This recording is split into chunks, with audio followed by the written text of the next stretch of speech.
In 321 BC, the general Ptolemy hijacked a golden funeral carriage on its way from Babylon to Macedon and dragged the body of Alexander the Great to Egypt instead. From there, the trail goes cold. The tomb was visited by Roman emperors, then vanished from every record within a few centuries, and to this day no one has found it. There is something uniquely disturbing about a mystery with such a long paper trail. The closer we get to the ancient world, the more we expect the evidence to become uncertain. Yet sometimes the opposite happens. The evidence is remarkably clear until one crucial piece suddenly disappears. That missing piece can change everything. We start in Egypt, with a tomb that everyone has looked for and no one has found. The city of Memphis, Egypt, in the winter light of 321 BC. A procession moves in from the desert road, slow, deliberate, watched by crowds who have gathered to see something that should never have arrived. At its center, a gold-sheathed catafalque drawn by 64 mules, each one shod in gilded harness, each one part of a display so extravagant that ancient writers struggled to describe it without sounding as though they were inventing details. Inside that structure, sealed and embalmed, lies the body of Alexander the Great. He has been dead for nearly 2 years, and he is, at this moment, exactly where he was never supposed to be. To understand why that matters, you have to go back to Babylon, June of 323 BC, to the room where Alexander died at 32 years old, having conquered more territory than any man before him, and having named, according to most ancient sources, no clear successor. Asked on his deathbed who should inherit his empire, he is said to have answered with a single word: the strongest. It is either the most honest thing a dying conqueror ever said, or the most catastrophic failure of planning in the ancient world. Within days, his generals, the men historians now call the Diadochi, the successors, began carving up his empire like men dividing a carcass. And somewhere in that division, someone had to decide what to do with the body. The plan, as far as we can reconstruct it, was to send Alexander home. Not to Macedon, where he was born, but to Igi, the traditional burial ground of Macedonian kings, or possibly to the oasis of Siwa, where an oracle had once called him the son of a god. The funeral carriage took nearly 2 years to build. Ancient historian Diodorus Siculus described it in enough architectural detail: a temple-like structure with a domed roof, golden columns, a net of gold mesh to keep birds away from the corpse, that some scholars believe he was working from an eyewitness account, possibly that of an engineer who helped design it. It was, by any account, one of the most elaborate funeral vehicles ever constructed for a single human being. And then it never reached its destination. Ptolemy, one of Alexander's most trusted generals, and now the self-appointed satrap of Egypt, intercepted the procession somewhere in Syria. Whether he ambushed it with soldiers, as some accounts suggest, or persuaded the funeral officials to change course voluntarily, the sources disagree. What isn't disputed is the outcome. The body was redirected south, into Egypt, into Ptolemy's territory, and out of the reach of every rival who had assumed it belonged to them. This was not sentiment. Whoever possessed Alexander's body possessed a kind of legitimacy no coinage or title could buy. Egyptian tradition held that the true successor was the one who buried the king. Ptolemy understood that better than anyone, and he acted on it before his rivals had finished arguing about the funeral route. For a while, the body rested in Memphis, in the old religious capital near modern Cairo, possibly inside the Serapeum, the temple complex built for the cult of the god Apis. But Memphis was a way station, not a destination. Sometime in the following decades, the exact date is lost, Alexander's body was moved again, this time to the city that bore his name, Alexandria. There, according to multiple ancient sources, it was housed in an elaborate tomb complex known as the Soma, or in some texts, the Sema, a Greek word that can mean either body or tomb, depending on how you choose to read it. Even the name of the place where he supposedly rested is a small, unresolved argument, and for centuries people could visit it. This is what makes the eventual disappearance so strange. It isn't the vanishing of a rumor, it's the vanishing of a tourist attraction. Julius Caesar is said to have visited the tomb and wept at how little he had achieved by comparison. Augustus, the first Roman emperor, viewed the body directly, and in a story almost too on the nose to be true, reportedly placed a golden crown on the corpse, and in doing so, accidentally broke off part of Alexander's nose. Caligula supposedly took the breastplate from the tomb and wore it himself. These are not vague legends passed down through folklore. These are specific visits, by specific, extremely well-documented Roman emperors, to a specific location in a major city. And then, sometime after the 3rd century AD, the references simply stop. There is no single account of destruction. No historian writes, "On this day, the tomb of Alexander was lost." It fades instead, mentioned less, then not at all, swallowed by centuries of earthquakes, fires, civil unrest, and the slow reshaping of Alexandria itself, a city that has been rebuilt on top of its own ruins more times than anyone can cleanly map. By the time later travelers and early archaeologists went looking for the Soma, they found nothing they could confidently identify. Napoleon's expedition to Egypt in 1798 searched for it. So did British and Egyptian excavators throughout the 19th and 20th centuries. Alexandria's modern Nabi Daniel Mosque has long been rumored, without proof, to sit above the site. Other theories place the tomb underwater, in the submerged royal quarter that divers have been mapping in Alexandria's harbor since the 1990s, after a natural disaster during late antiquity dropped large sections of the ancient city into the sea. The theories multiply from there, and this is where the historical trail gives way to something closer to speculation. Some researchers have proposed that Alexander's body was quietly moved to the Egyptian oasis of Siwa, back to the very oracle that named him divine, and reburied in secrecy to protect it from looters or rival claimants. Others have pointed to a Greco-Roman tomb discovered at Siwa in the 1990s, briefly and sensationally linked to Alexander before Egyptian authorities dismissed the connection. A more fringe theory holds that the body never left Alexandria at all, that it sits, unrecognized, inside a green sarcophagus now displayed in a European museum, in an inscription-free coffin whose origins have never been fully settled. None of these claims have been verified. All of them persist, because the alternative, that one of history's most famous bodies simply dissolved into the historical record without a trace, is somehow less satisfying than a mystery. What we're left with is a strange asymmetry. We know with real confidence where Alexander's body went for roughly 6 centuries. We know who saw it, who touched it, who stole pieces of it. And then, at some point after the Roman Emperor Caracalla's visit in 215 AD, the trail goes cold, not gradually, but as if a light were switched off in a room we can no longer find the door to. Somewhere beneath the streets of modern Alexandria, or beneath its harbor, or somewhere else entirely, the most famous conqueror in the ancient world may still be waiting. The question is no longer whether he was buried. It's whether anyone alive still knows where. Alexander's funeral carriage began its journey in Babylon, the city where he died, the city he had planned to make his imperial capital before fate intervened. It's worth going back there, to that same city on the Euphrates, decades before his death, before any of it. Because Babylon holds a mystery of its own, one that has nothing to do with Alexander and everything to do with what he supposedly found when he arrived. Picture the city as Greek travelers described it. Walls so thick that, according to Herodotus, a 4-horse chariot could turn around on top of them. Bronze gates, a ziggurat rising from the plain like a mountain built by hand.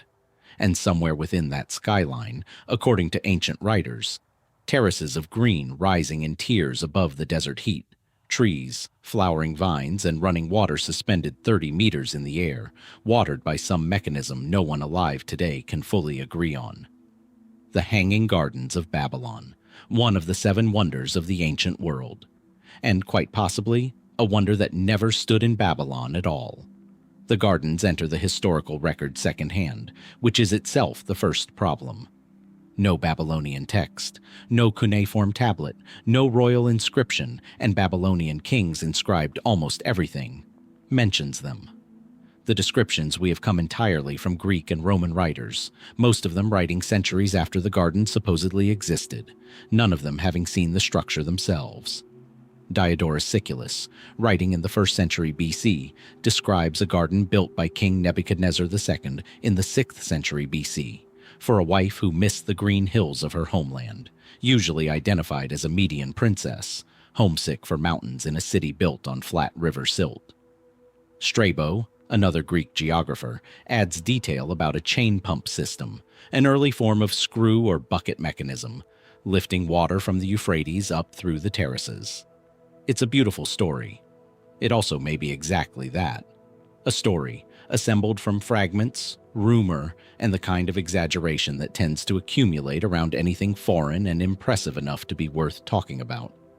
Nebuchadnezzar himself left behind an enormous amount of writing. He documented his building projects obsessively. The walls, the temples, the Ishtar Gate, glazed in blue brick and lined with sculpted lions, which archaeologists actually excavated and which now stands, reconstructed, in a Berlin museum. If a Babylonian king cataloged his gate reliefs in that much detail, why would he stay completely silent about gardens suspended in the air? A feat of engineering that should have been the crown jewel of his resume. Some historians take that silence as close to decisive.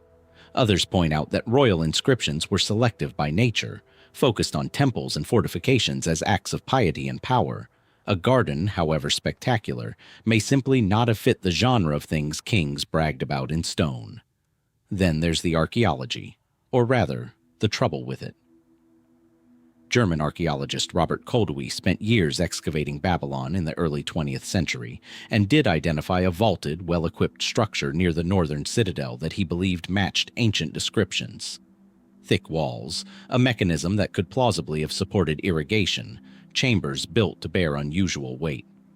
For decades, that site was taught as the likely location. But later analysis of the tablets found there suggested the building was actually a storehouse or administrative structure, its purpose recorded in ordinary bureaucratic terms with no mention of gardens at all. The best physical candidate archaeologists had may not have been it, which brings us to the theory that has, in recent decades, pulled a serious number of historians away from Babylon entirely. The possibility that the Hanging Gardens never stood in Babylon in the first place, and that centuries of writers, translators, and historians simply attached the story to the wrong city.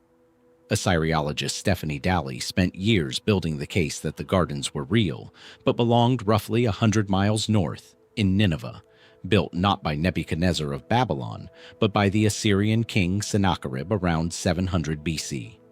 Dalley's argument draws on Sennacherib's own inscriptions, which describe in striking detail a garden built beside his palace using a water-raising device resembling a screw pump, centuries before such technology was thought to exist in the region. Sennacherib describes irrigation channels, exotic plants gathered from conquered lands, and a garden engineered specifically to appear as though it were growing on a mountain, an artificial marvel meant to defy the flat landscape around it. Dalley suggests that later Greek writers, working from second-hand accounts passed through generations of retelling, simply confused Nineveh with Babylon, two great Mesopotamian cities whose names and whose ruins could easily blur together after centuries of translation and distance. If she's right, the wonder was real. It just answered to a different king, in a different city, mislabeled by history for 2,500 years. Nineveh itself complicates the search further. The site has been damaged extensively, first by time and river erosion, then catastrophically in 2015 when militant groups destroyed portions of the ancient ruins during the occupation of Mosul. Whatever physical evidence might have settled the debate has, in some cases, been lost twice over. Once to the passage of millennia, and once to deliberate destruction in the last decade. So the mystery sits in an unusual position. It isn't a case of no evidence. It's a case of evidence pointing in two directions at once, toward two different cities, two different kings, two different centuries, with no surviving witness able to settle the argument. Was there truly a garden hanging above Babylon, built for a homesick queen, engineered by a technology so effective the details survived in memory long after the gardens themselves had crumbled to dust? Or has one of the most famous images from the ancient world been quietly misattributed all along? Its true builder a king 100 miles away, in a city whose name simply didn't stick the way the story needed it to. Perhaps the gardens are still there in some form, not standing, but buried, waiting beneath the correct patch of earth, in a location no one has excavated with the right question in mind. Or perhaps they never needed to be dug up at all, only correctly named. The sound comes first, in most accounts of it. Air hissing through a canvas diving suit, the creak of rope against a ship's rail, the muffled thud of something heavy being hauled up from 30 meters of cold Aegean water. It's the spring of 1901, off the coast of a small Greek island called Antikythera, and a crew of Greek sponge divers, blown off course by a storm, have stumbled onto the wreck of an ancient cargo ship, a floating grave of bronze statues, glassware, jewelry, and marble figures that had been sitting undisturbed on the seabed for roughly 2,000 years. Most of what they brought up made immediate sense to the archaeologists waiting on shore. One object did not. It came up as a shapeless, corroded lump, roughly the size of a large book, crusted in marine growth and barely holding together. For months, it sat in storage, unremarkable next to the statues. Then it cracked open along a natural fracture line, and someone noticed something that shouldn't have been there. Gear teeth. Fine. Deliberately cut bronze gear teeth, dozens of them, arranged in a configuration far too precise to be decorative. What the divers had actually recovered, without knowing it, was a machine, and not a simple one. It would take more than a century of study, and eventually X-ray and CT imaging technology that didn't exist in 1901 for researchers to understand what they were looking at. The Antikythera mechanism, as it's now known, contains at least 30 interlocking bronze gears, some with teeth less than 2 millimeters apart, housed originally in a wooden case roughly the size of a shoebox. Inscriptions covering its surfaces, thousands of tiny Greek characters, many only readable through modern imaging, describe astronomical and calendrical functions. This was not a curiosity. It was a functioning calculator, designed to track the position of the sun and moon, predict eclipses years in advance, model the erratic motion of 5 known planets, and even display the 4-year cycle of the ancient Olympic and Panhellenic Games, all through a single hand crank on its side. For decades, the scientific community's honest answer to who could have built this was, essentially, no one, because nothing else like it exists anywhere in the historical record for the next 1,400 years. The next known device with comparable gearing complexity didn't appear until European astronomical clocks of the 14th century AD.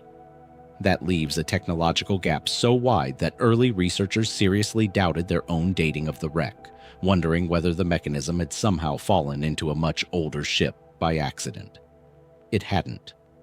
Coins and pottery recovered from the same wreck, along with more recent analysis, placed the ship sinking at somewhere around 70 to 60 BC, and the mechanism's construction is generally dated a few decades earlier, likely in the late 2nd or early 1st century BC. So a device of staggering mechanical sophistication existed in the ancient Mediterranean world, was almost certainly not unique. No one builds a single, one-off prototype with this level of refined engineering, which implies a tradition, a workshop, a lineage of similar machines that came before it. And then, as far as the archaeological and written record shows, vanished. No comparable device has ever been found. No detailed manual survives. Ancient authors offer only tantalizing fragments.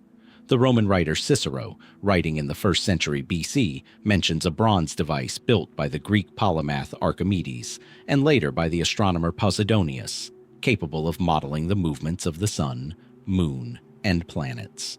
Archimedes died in 212 BC, before the mechanism is thought to have been built, which rules him out as its maker, but not necessarily as the originator of the underlying design tradition. Posidonius, active on the island of Rhodes around the same period the mechanism was likely constructed, remains one of the leading candidates. Rhodes was, at the time, a major center for astronomy and engineering, and some researchers have proposed the mechanism may have been built there, possibly even in a workshop connected to his school. But possibly is doing a great deal of work in that sentence, and it's worth sitting with why. We don't have the name of a single person who built this object. We don't have the workshop. We don't have the teacher who trained the craftsmen capable of cutting bronze gear teeth to a precision that wouldn't be matched again for over 1,000 years. What we have is the object itself and the silence around it. That silence has, predictably, invited speculation far beyond mainstream archaeology.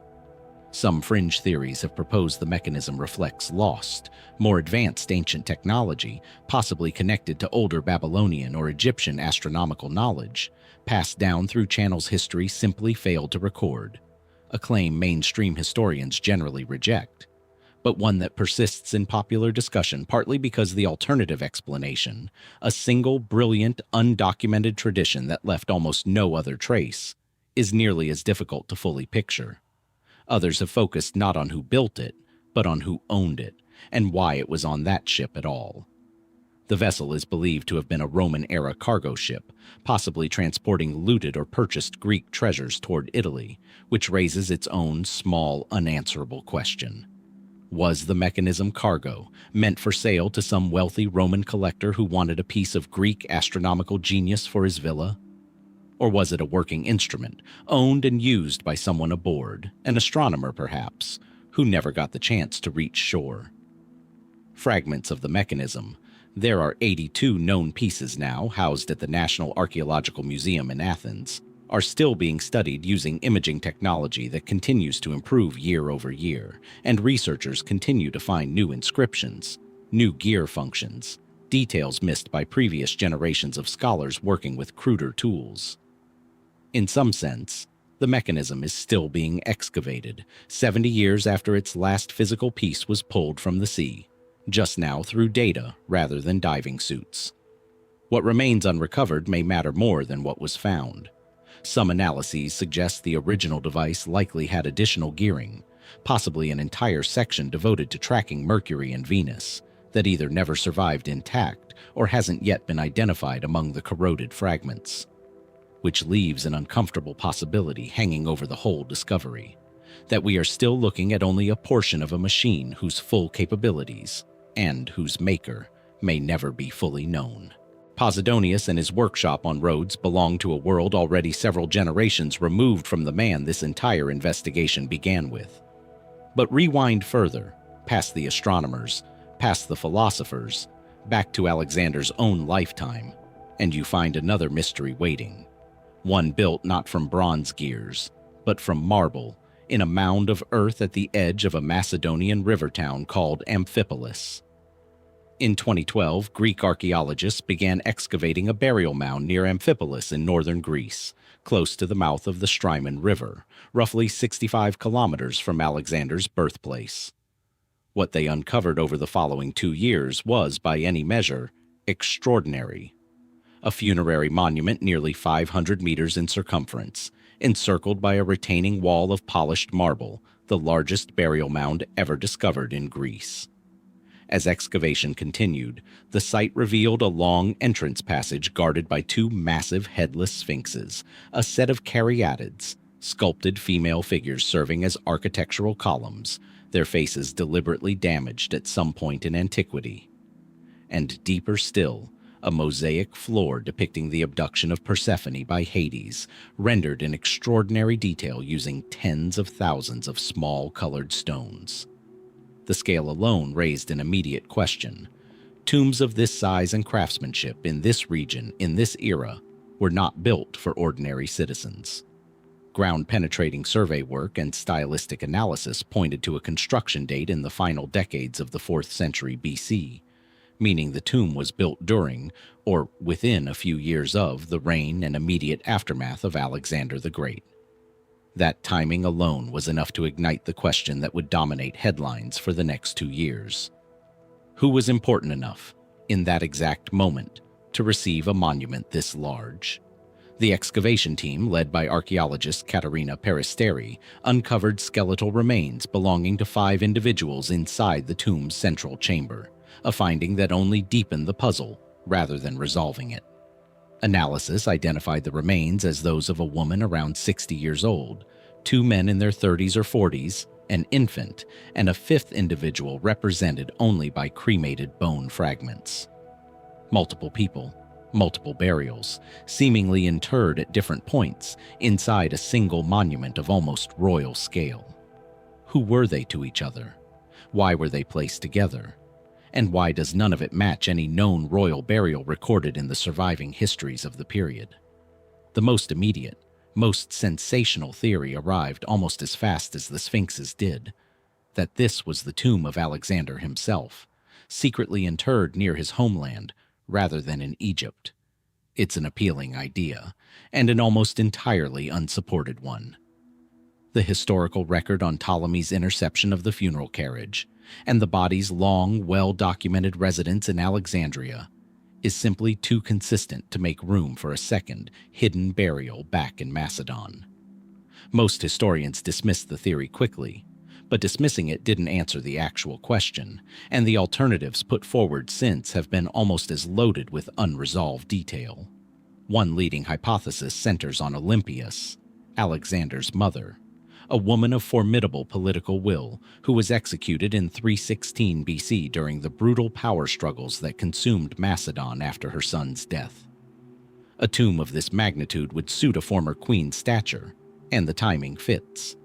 But ancient sources describe Olympias's death and its immediate aftermath in enough detail that a monument of this scale, funded and built in her honor during a period of open civil war among Alexander's former generals, seems logistically difficult to explain. Someone would have needed both the resources and the political motive to honor a woman whose enemies had just had her killed. A second candidate is Roxana, Alexander's wife, or their young son, Alexander the Fourth, both of whom were eventually murdered as rival generals eliminated any legitimate heir to the throne.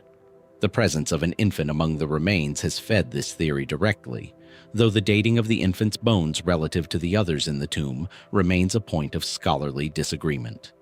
A third name that surfaces regularly is Hephaestion, Alexander's closest companion, and, by most ancient accounts, the man he loved above all others in his inner circle.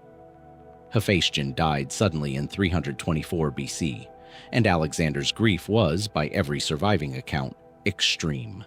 He reportedly ordered elaborate funerary honors, and may have commissioned a monument on a scale to match his devastation. Some researchers have proposed that Amphipolis was intended as part of a broader Hephaestion memorial complex, though no inscription at the site names him or anyone else directly. And that absence of a name is, in the end, the core of the problem. Despite the mosaic, the sphinxes, the caryatids, the sheer architectural ambition of the site, the excavation team never recovered a single inscription identifying who the tomb was built for. No name carved into the marble, no dedication, no seal. Whoever commissioned this monument either never intended to identify its occupant to future generations, or the evidence that once did so, perhaps painted, perhaps written on since-decayed material, simply didn't survive 23 centuries in the ground. Some researchers have suggested the deliberate damage to the caryatid faces and the missing heads of the sphinxes weren't the result of natural decay or later looting, but of intentional defacement, possibly during the political purges that followed Alexander's death, when rival factions worked to erase the memory of those aligned with defeated claimants to his empire. If that's true, the tomb's anonymity may not be an accident of time. It may have been the point. Excavations at the broader Amphipolis site have continued since the initial discovery, and Greek archaeologists have periodically announced new findings, additional structures, further sections of the mound, ongoing analysis of the skeletal remains using increasingly refined forensic techniques. But more than a decade after the sphinxes first emerged from the soil, the central question the tomb was built to answer for its own visitors, whose bones lie inside this mountain of marble, remains exactly as open as the day archaeologists first broke through the outer wall. Somewhere in the design of that silence, deliberate or not, is a message the builders never finished delivering. From Amphipolis, Follow the coastline west and then inland, roughly 100 kilometers, to a quiet town in northern Greece called Vergina. Today, it's an unremarkable agricultural community. In antiquity, it was Aegae, the first capital of Macedon and the traditional burial ground of its kings. The very site, in fact, where Alexander's own funeral procession had originally been meant to end, before Ptolemy diverted it to Egypt. In 1977, Greek archaeologist Manolis Andronikos excavated a burial mound here known as the Great Tumulu, and inside it found something no one expected still to exist: a royal tomb that had never been looted. The main chamber held the cremated remains of an adult male, wrapped in gold and purple cloth inside a solid gold larnax, a small chest bearing the sunburst emblem of the Macedonian royal house. Weapons, armor, and a gold wreath of oak leaves accompanied the body, along with enough material evidence for Andronikos to make a bold claim almost immediately. This, he believed, was the tomb of Philip II of Macedon, Alexander's father, assassinated in 336 BC at the height of his power, just as he was preparing the invasion of Persia his son would later complete. Forensic analysis of the male skeleton lent real support to the identification, signs of a severe leg injury consistent with historical accounts of a wound Philip suffered in battle years before his death, a detail specific enough that many scholars still consider the identification essentially settled. But Philip was not alone in that tomb. In an antechamber next to his burial, Andronikos found a second larnax, smaller, also gold, also bearing the sunburst crest. Inside it, the cremated remains of a woman, along with an extraordinary collection of grave goods: a golden diadem, gilded greaves, a ceremonial shield, and archery equipment, including a goritos, a combined bow and arrow case typically associated with Scythian and steppe warrior culture, not with mainland Greek women. Whoever she was, she had been buried with the trappings of a warrior, in a tomb constructed for a king, at a level of honor that placed her firmly among Macedonian royalty. And nowhere in that chamber was her name recorded. Philip II was married at least 7 times, a fact of Macedonian political life that makes identifying the queen buried beside him considerably harder than it might sound. The leading candidate for decades has been Medea of Odessa, a Thracian or Gittic Princess Philip, married for a political alliance shortly before his death, a marriage that, notably, aligns with the Scythian-style archery equipment found in the tomb, since Medea's homeland bordered exactly the steppe cultures where that kind of goritos would have been standard royal burial equipment. Ancient sources note that royal wives were sometimes buried alongside their husbands following his death, particularly amid the political chaos that followed an assassination, which fits Medea's documented connection to Philip's final months. But Medea is not the only name in contention, and this is where the tomb's real complication sets in. Another prominent theory identifies the woman as Cleopatra Eurydice, Philip's final wife and a Macedonian noblewoman whose marriage to the king, late in his life, directly threatened Alexander's own claim to succession. Alexander and his mother Olympias were reportedly present at the wedding when Cleopatra Eurydice's uncle publicly prayed for a legitimate heir, an insult so pointed that Alexander is said to have thrown a cup at him. Cleopatra Eurydice's fate after Philip's assassination is recorded by ancient historians in grim detail. Olympias, moving quickly to eliminate rivals to her son's throne, is said to have forced her to death, along with her infant child, within the same year. If the woman in the antechamber is Cleopatra Eurydice, the tomb becomes something considerably darker than a royal memorial, a burial arranged, potentially, by the very people responsible for her death, for reasons of politics rather than mourning. Skeletal analysis has tried to settle the question and has, instead, added more questions. Estimates of the woman's age at death, drawn from bone analysis, have shifted across different research teams over the decades. Some studies placing her in her 20s, consistent with either candidate, others suggesting an age range that fits one identification more comfortably than the other. A study published in the 2000s reignited the debate by proposing the male remains showed evidence more consistent with Alexander's half-brother, Philip III Aridaeus, who was murdered years after Philip II and buried, according to ancient sources, in a separate tomb altogether. A theory most specialists have since pushed back against, but one that briefly threw the entire identification of the main chamber into question, and by extension, the woman buried beside him. What's left, after nearly 5 decades of research, is a tomb where almost everything can be measured and almost nothing can be finally named. We can weigh the gold. We can date the wreath. We can trace the origin of a bow case back to a specific culture bordering the Black Sea. What we cannot do with the evidence currently available is say with full confidence whose bones lie in that gold chest beside the king. A grieving political bride honored in death, or a murdered rival buried, perhaps, as a kind of quiet apology, or a warning from the family that ended her. The tomb at Vergina remains one of the best preserved royal burials from the ancient world, untouched by looters for over 2,000 years. And yet the one thing it was perhaps most capable of telling us, who this woman was, and why she died, is the one detail that never made it into the gold. Win the clock back. Before the gold larnax, before the untouched chamber at Vergina, before any of it, there is the morning of a wedding in the theater at Aige in October of 336 BC, and a king walking toward his own end without knowing it. Philip II had, by that point, spent more than 2 decades transforming Macedon from a fractured, marginal kingdom into the dominant power in the Greek world.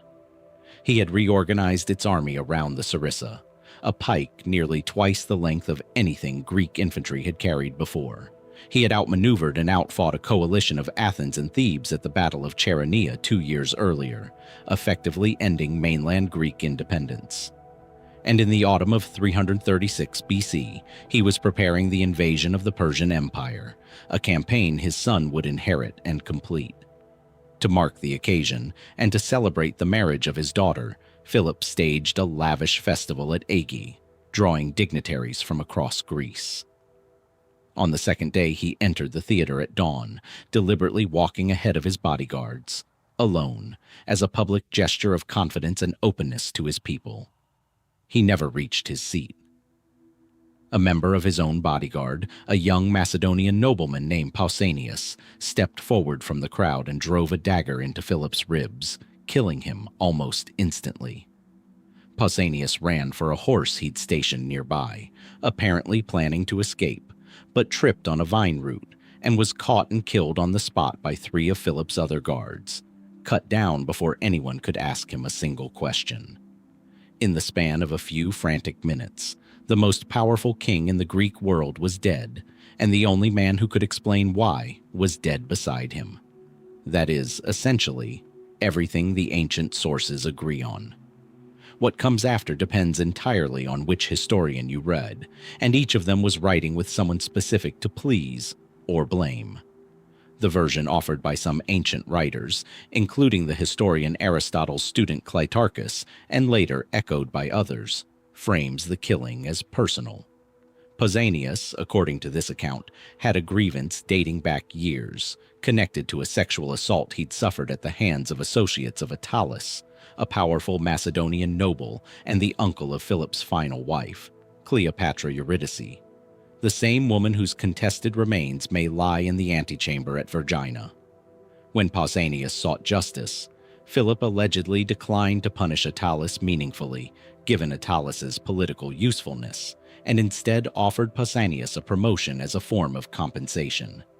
In this reading, the assassination was an act of long-simmering personal humiliation, finally boiling over, with no wider conspiracy behind it at all.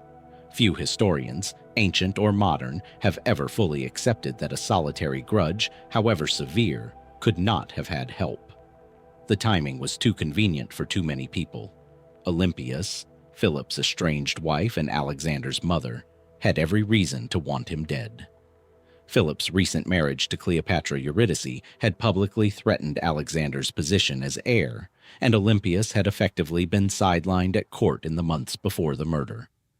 Ancient sources report, with the kind of vivid, almost theatrical detail that should make any careful historian cautious, that Olympias had a horse readied for Pausanias's escape and later honored his memory, placing a crown on his grave, actions that, if true, look far less like grief and far more like gratitude.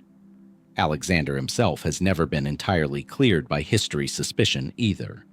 He was 20 years old, his position as heir freshly undermined, and he became the immediate primary beneficiary of his father's death, inheriting the throne, the army, and the Persian campaign in a single afternoon. Then there's Persia. Philip's planned invasion posed a direct existential threat to the Achaemenid Empire, and ancient sources note that Persian gold had a documented history of funding opposition within Greek political circles. A Persian-funded conspiracy would have had motive and resources. What it lacks, unlike the domestic theories, is any strong surviving evidence connecting Persian agents directly to Pausanias, leaving that theory more plausible in the abstract than provable in the specific. Modern historians have added a layer the ancient sources couldn't offer: institutional analysis of how Macedonian succession crises typically played out. Some scholars now argue that focusing on a single mastermind may be the wrong approach entirely. That Macedonian court politics of this period were violent and factional enough that multiple parties may have had independent, overlapping motives, with no single grand conspiracy required.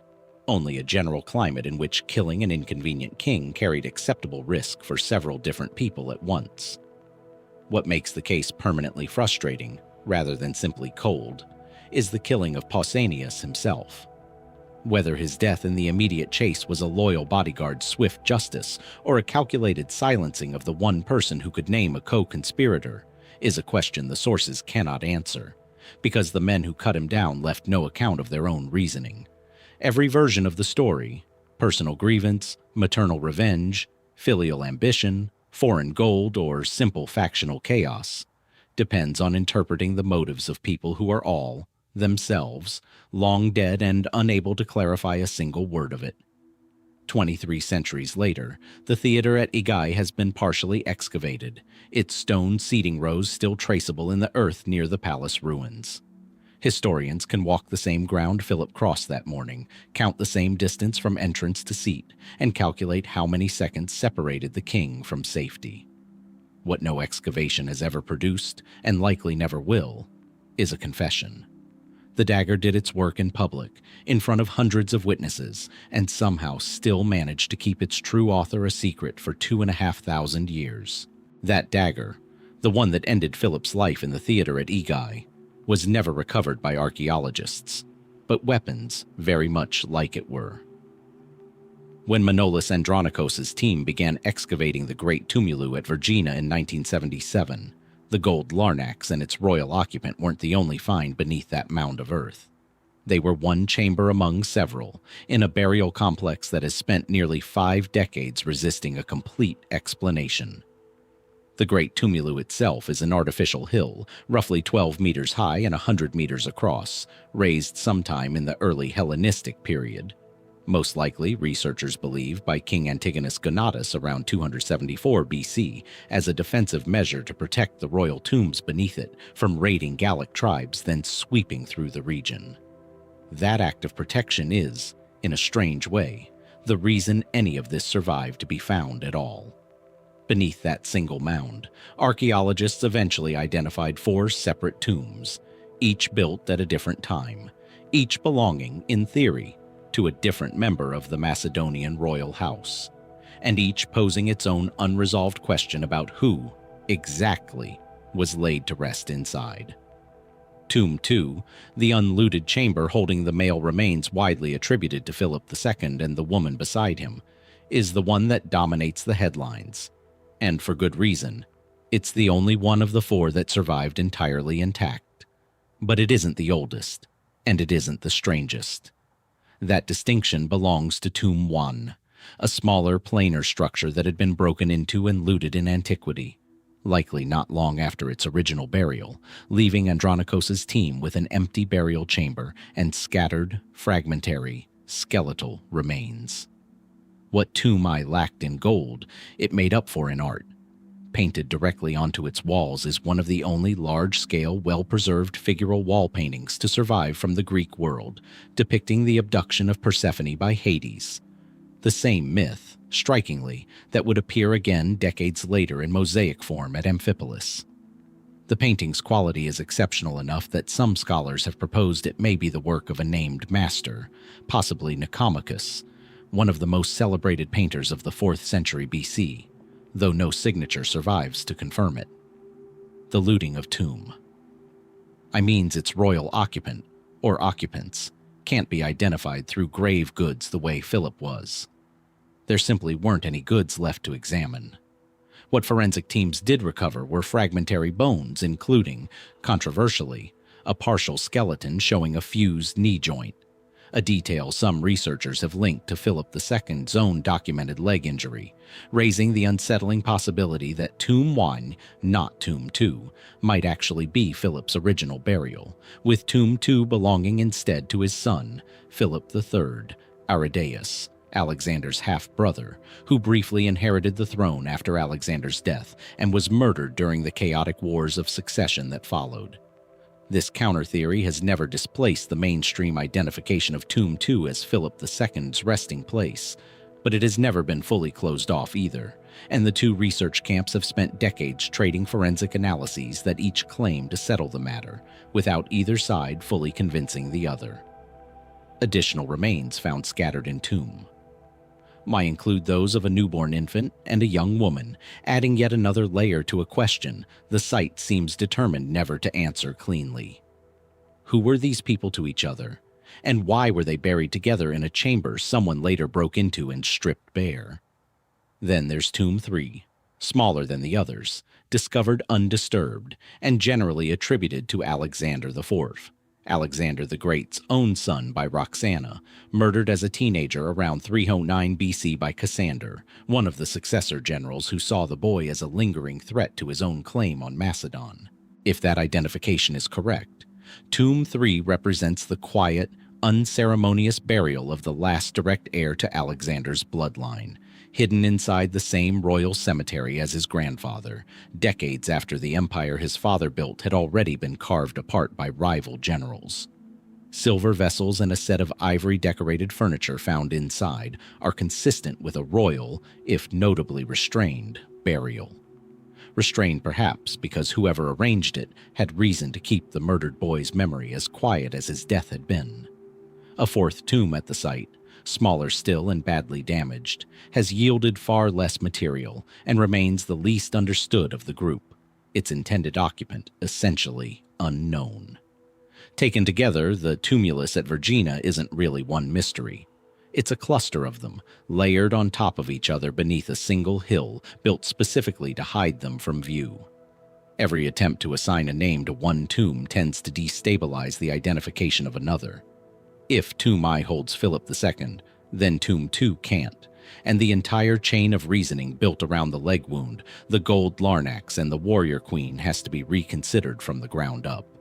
Modern skeletal and isotopic analysis has narrowed the range of plausible answers considerably since 1977, but narrowing a range and closing a case are not the same thing, and specialists on opposing sides of the debate remain, by their own admission, unlikely to fully agree in their lifetimes. What's certain is that Antigonus Gonatas' defensive mound did exactly what it was built to do. It kept 4 royal burials: a king, possibly 2 kings, a young prince, an unnamed queen, an infant, and a scattering of bones belonging to people whose names may simply be gone for good, hidden and largely undisturbed for over 2,000 years. Protecting them from the same Gallic raiders and later looters who stripped nearly every other Macedonian royal tomb bare. In doing so, it also sealed away the one thing that might have settled the argument permanently. Whatever inscriptions, if any, once marked which king lay in which chamber, lost long before Andronikos' shovel ever broke the surface.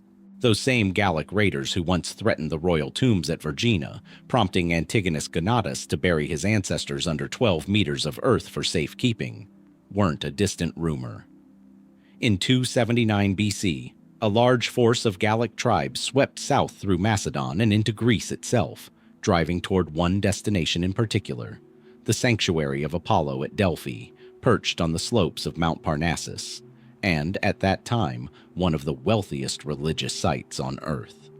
For centuries before that invasion, Delphi had functioned as something between a temple, a bank, and a diplomatic hub for the entire Greek world. Kings, city-states, and private citizens sent offerings there not out of simple piety, but as a form of political theater and permanent record-keeping. A gold tripod, a silver bowl, an entire building constructed as a votive offering, each one a public statement of wealth and favor with the god believed to speak through the sanctuary's oracle. The Athenian treasury, still standing today in reconstructed form, held spoils from the Battle of Marathon. Lydian king Croesus, according to Herodotus, sent offerings of such staggering value: gold ingots, a lion statue made of pure gold, a mixing bowl weighing hundreds of kilograms, that ancient writers treated the gift as a kind of legendary benchmark for royal generosity. By the 4th century BC, centuries of accumulated offerings from across the Mediterranean world had turned Delphi into one of the largest concentrations of precious metal in existence, sitting largely undefended in a mountain sanctuary accessible by a single sacred road. That combination, enormous wealth, minimal military protection, protected mostly by religious taboo rather than walls, made Delphi a target more than once. And each raid left behind its own unanswered questions about where the treasure actually went. The first major violation came decades before the Gauls arrived, during the Third Sacred War in the 350s and 340s BC, when the Phocians, a nearby Greek people, seized control of the sanctuary and began systematically melting down centuries of votive offerings to fund a mercenary army. Ancient sources describe the scale of the plundering in numbers that are almost impossible to verify, but were staggering even by the accounting of the time. Huge quantities of gold and silver objects, some of them irreplaceable works of art, reduced to coin and paid out to soldiers. Some of that Phocian coinage has actually survived and been identified by modern numismatists, offering rare physical confirmation that at least part of the looted treasure was indeed melted down for currency. But coins account for only a fraction of what ancient writers claimed was taken. The rest, statues, ceremonial objects, centuries of accumulated royal gifts, simply disappears from the historical record, presumably melted alongside the rest, though no inventory survives to confirm exactly what was lost versus what may have been hidden or smuggled out ahead of the seizure. Then came the Gauls in 279 BC. Ancient accounts, written mostly by Greek historians eager to frame the event as a moment of divine intervention, describe the invading force being turned back from Delphi by a combination of Greek resistance and what the sources call supernatural phenomena: thunderstorms, landslides, even apparitions of armed warriors defending the sanctuary. Whether any of that is a literal record of what happened, or a dramatized retelling designed to reinforce Apollo's reputation for protecting his own temple, is impossible to know at this distance. What's far less disputed is that during the chaos, at least some Gallic raiders got close enough to the sanctuary to seize a portion of its treasures before being repelled or withdrawing on their own terms. The scale of what was actually taken during this raid, as opposed to destroyed by the earlier Phocian plundering decades before, remains genuinely unclear, with ancient sources disagreeing on how much of Delphi's wealth even remained by 279 BC to be stolen in the first place. A persistent and considerably more speculative legend, recorded by later Roman writers including Strabo, claims that a portion of the Gallic raiders who survived the retreat from Delphi carried treasure with them all the way back to Gaul, eventually depositing it in a sacred lake near the town of Toulouse in what's now southern France. According to this account, the treasure sat submerged for over a century, until Roman general Quintus Servilius Caepio recovered it in 106 BC. And then, in a twist that has fascinated historians ever since, most of that recovered gold vanished a second time, allegedly stolen by Caepio's own men during transport to Rome, giving rise to the Latin phrase aurum tolosanum, tolosan gold, used ever after as an idiom for wealth that brings a curse on whoever takes it. Modern historians treat the Toulouse story with real skepticism. The timeline is muddled, the sources are late and inconsistent, and no archaeological find has ever been definitively connected to the tale. But the fact that Romans themselves, writing over a century after the supposed events, felt the story was worth recording and moralizing about suggests some version of the plunder, real or embellished, had lodged itself firmly in the ancient imagination. What survives at Delphi today is a fraction of what once stood there. Foundation stones, a handful of statues, the outline of treasuries whose contents were carried off in pieces, over centuries, by soldiers, kings, and eventually Roman collectors who continued removing artwork from the sanctuary well into the imperial period. No comprehensive inventory of Delphi's original wealth was ever compiled before its dispersal began, which means historians aren't just missing the treasure, they're missing any reliable way to measure exactly how much was lost, to whom, and when. Somewhere between the melted coinage of the Phocian mercenaries and the half-mythical lake outside Toulouse lies the real fate of centuries of offerings, sent by kings and cities who believed they were placing their gold under the permanent protection of a god. Whether any of it still exists, hidden in a collection, buried in a field, or resting at the bottom of water no one has thought to search, is a question Delphi itself, stripped of its treasuries, is no longer able to answer. It's worth pausing here for a moment on a pattern that keeps repeating itself in this part of the ancient world. The objects survive far more reliably than the people who made them famous. Gold outlasts flesh. Marble outlasts memory. And so it makes a strange kind of sense that the next disappearance on this list isn't a treasure or a body at all, but the resting place of the one man who spent his life trying to explain everything else. Aristotle died in 322 BC in the city of Chalcis on the island of Euboea, roughly a year after his most famous student Alexander the Great had begun the campaign that would carry him to India. Aristotle had fled there from Athens shortly before his death, reportedly to avoid execution on charges of impiety. The same accusation that had killed Socrates decades earlier, and one Aristotle is said to have refused to let the city repeat, allegedly remarking that he wouldn't let Athens sin twice against philosophy. He died of natural causes, by most ancient accounts, at around 62 years old, having spent the final years of his life running the Lyceum, the school he founded in Athens, and producing a body of written work so vast and so foundational that it would go on to shape Western logic, biology, ethics, and physics for the next 2,000 years. And then, almost immediately, the trail of his physical remains goes quiet. Ancient sources offer only fragments about what happened to Aristotle's body after his death in Chalcis. Some accounts suggest his remains were eventually returned to his hometown of Stagira, a small city in the Chalcidice region of northern Greece where he was born around 384 BC, a homecoming that would fit a broader pattern in the ancient world of honoring notable figures by burying them among their own people. But the sourcing for this return is thin, secondhand, and largely drawn from much later Byzantine-era texts rather than contemporary 4th century accounts, which leaves modern historians in the uncomfortable position of working from testimony written centuries after the fact by writers with their own reasons for wanting the story to be true.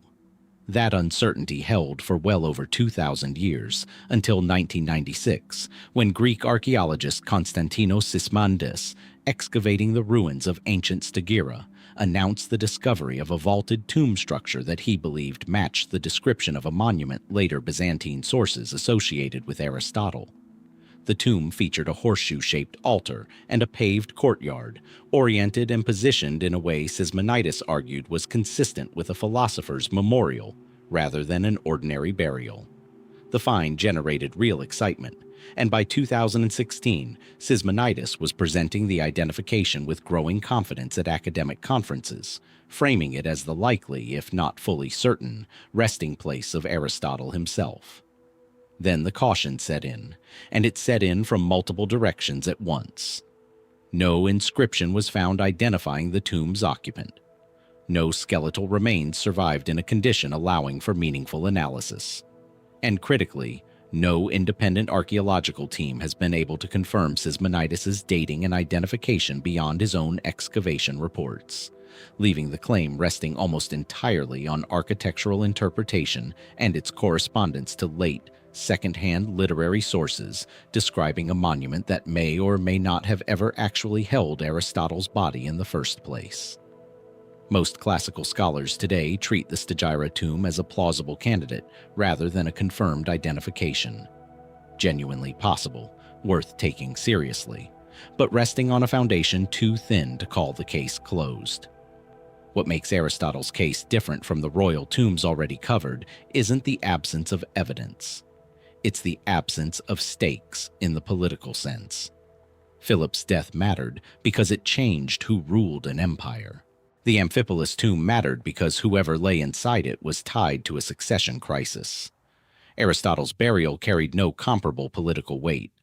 He wasn't a king, and no throne depended on the location of his bones. Which means the silence surrounding his tomb likely isn't the result of deliberate concealment, or factional erasure, or looting driven by greed.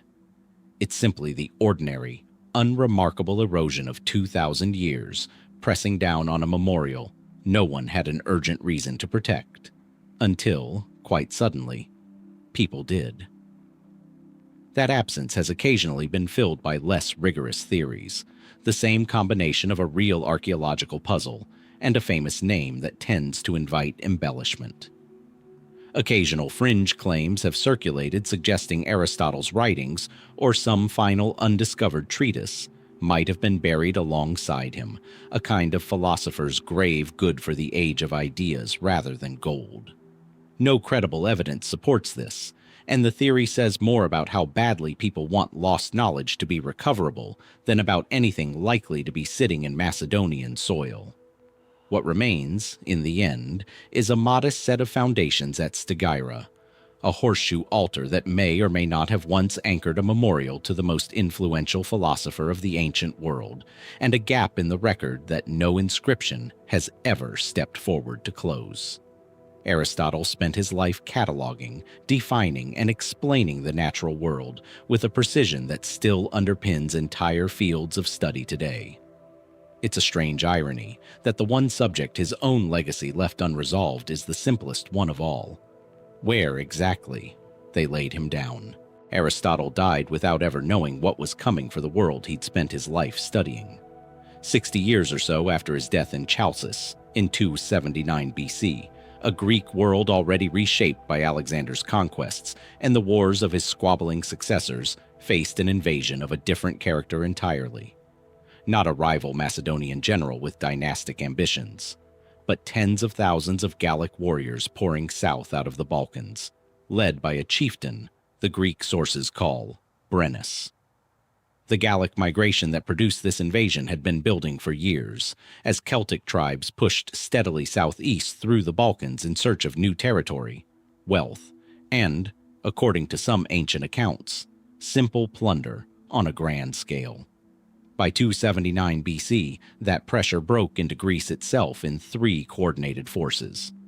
Ancient historians, writing decades or centuries after the fact, chiefly Pausanias, whose description of Greece remains the most detailed surviving account, described the invading Gauls as disciplined enough to move in organized columns, but terrifying enough in their fighting style, tall, often bare-chested in battle, to shatter the confidence of Greek forces unaccustomed to facing them.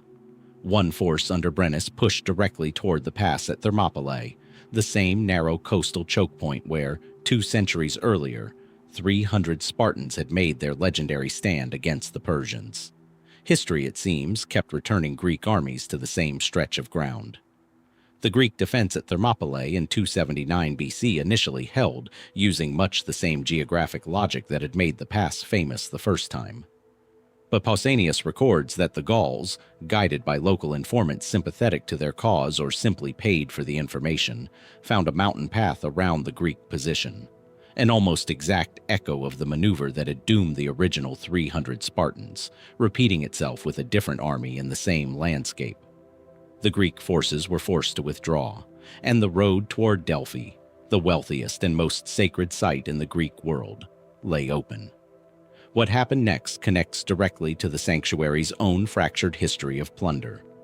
Some Gallic forces, Brennus reportedly among them, pushed on toward Delphi, drawn by its legendary treasuries. Greek sources describe a chaotic, desperate defense mounted by local forces alongside contingents from Phocis and Aetolia, and credit the sanctuary's survival to a combination of that resistance and dramatic natural phenomena: sudden storms, landslides, and reported apparitions of divine warriors that panicked the Gallic ranks. Modern historians read these supernatural elements as understandable religious embellishment, layered over what was likely a genuine hard-fought Greek victory. What isn't in serious dispute is the outcome. The Gallic assault on Delphi failed, and the invading force began a costly, disorganized retreat back north. And it's in the retreat that Brennus's story ends, though even that ending arrives to us tangled in more than one version. The most widely repeated account, again from Pausanias, holds that Brennus was severely wounded during the fighting at Delphi, and, unable to recover, either succumbed to his injuries during the retreat or took his own life shortly afterward, reportedly by drinking heavily and then falling on his own sword, unwilling to live with the humiliation of the sanctuary's survival. It's a dramatic death, precisely the kind ancient historians favored for enemy leaders whose defeat needed to feel morally complete, a chieftain undone as much by his own pride as by Greek arms. Whether it happened exactly that way, or whether later writers simply shaped a vaguer death into a more satisfying moral lesson, is impossible to verify from this distance. No Gallic account of the invasion survives at all. Every version of this story that has reached us was written by the people Brennus attacked, which leaves his own perspective, his own name's true form, even his exact fate, filtered entirely through the voices of his enemies. What became of the retreating Gallic forces afterward only deepens the uncertainty. Some groups reportedly settled in Thrace, establishing a presence in the region for decades afterward. Others pushed further east, eventually crossing into Asia Minor, where they would settle permanently in a region that took their name, Galatia, later famous as the recipient of one of Paul's New Testament epistles, a lasting linguistic echo of an invasion most people today have never heard of.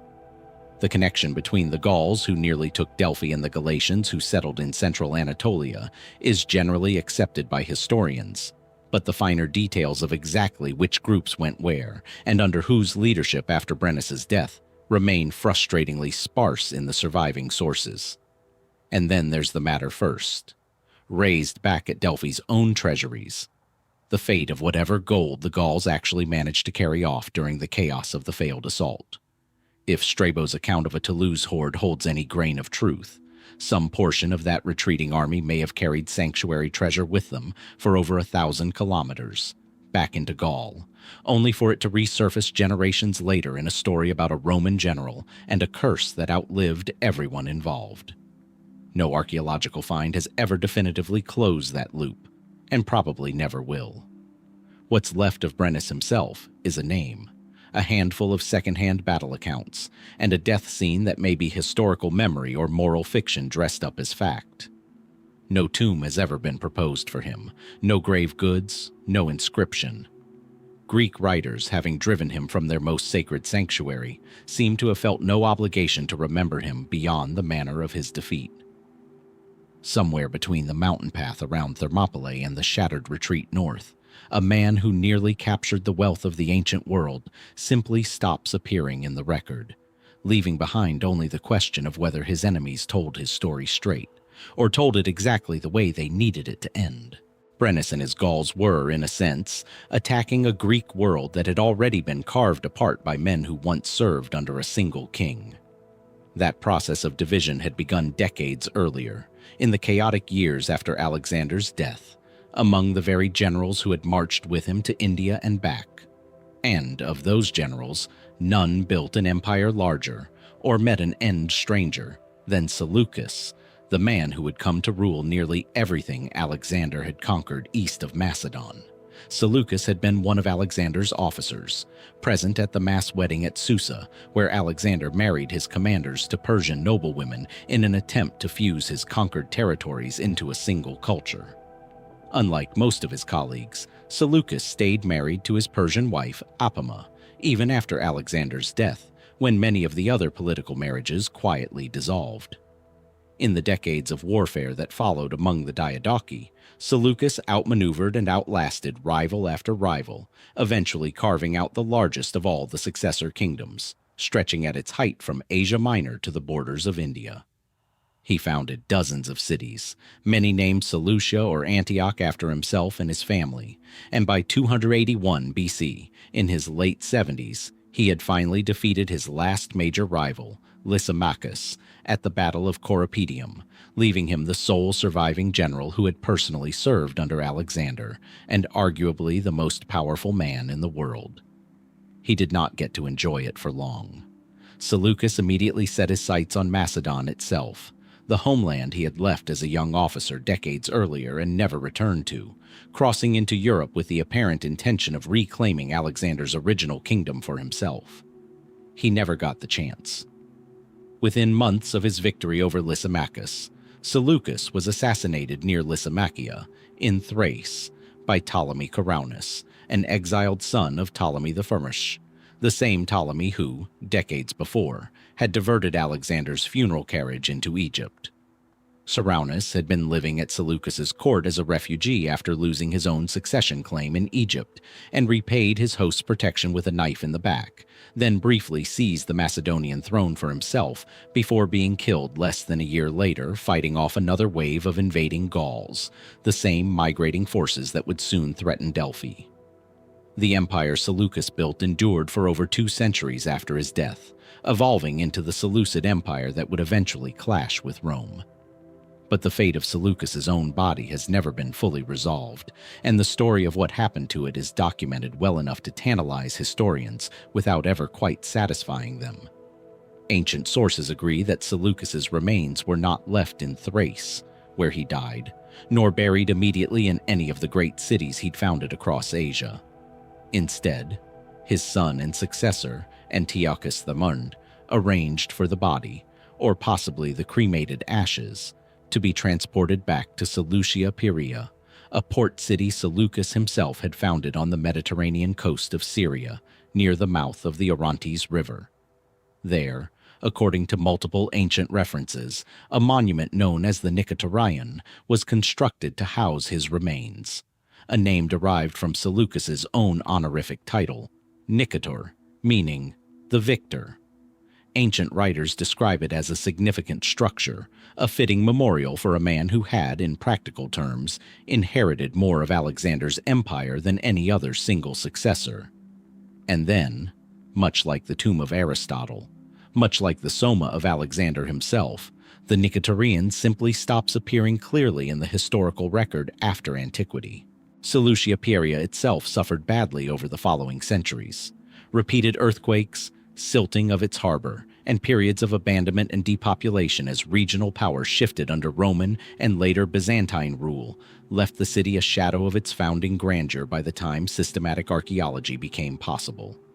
Excavations at the site, conducted intermittently since the 1930s, have uncovered impressive remains, including a massive rock-cut drainage tunnel commissioned by the Roman Emperor Vespasian, but no structure has been definitively identified as the Nicatorion itself.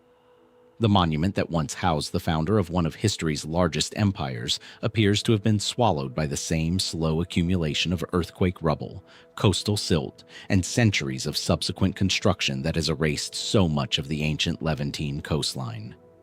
What makes the search particularly difficult is that Seleucia Pieria was never a single static site.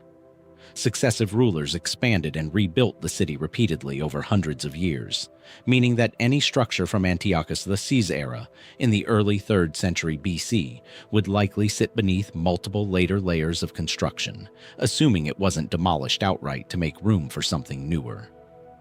Modern archaeological access to the region has also been complicated for decades by its location, near the Syrian-Turkish border in an area that has seen significant political instability, limiting the kind of sustained large-scale excavation that solved comparable mysteries at sites like Vergina.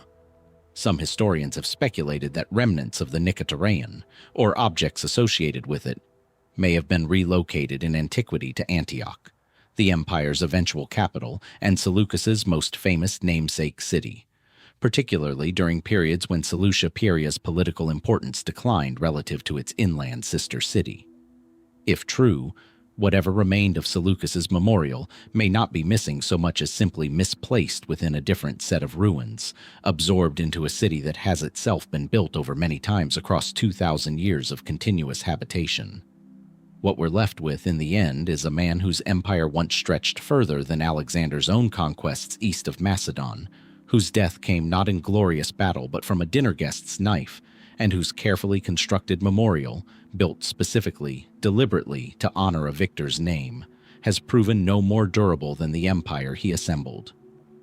The coastline near the Orontes River keeps its silence for now, and whether the Nicatorian still waits somewhere beneath the silt, or was lost centuries ago to earthquake and reconstruction, remains a question no excavation has yet been able to close. Seleucus's empire in its early years pressed east as far as the Indus River, and it was there, on the frontier of his own territory, that he met the one rival who managed to stop his expansion cold. Follow that border east, past the mountains of the Hindu Kush, into the Ganges Plain, and you arrive at the court of the man who built the empire that would become Seleucus's neighbor, Chandragupta Maurya, founder of the Maurya Empire and the first ruler to unify most of the Indian subcontinent under a single crown. Chandragupta's rise itself carries more legend than documentation. Ancient Greek sources, along with later Indian tradition, describe him as a young man of uncertain, possibly humble origins, who, with the guidance of a brilliant and ruthless advisor named Chanakya, overthrew the Nanda dynasty ruling the kingdom of Magadha around 322 BC, the same year, notably, that Aristotle died in Chalcis, on the opposite end of the known world.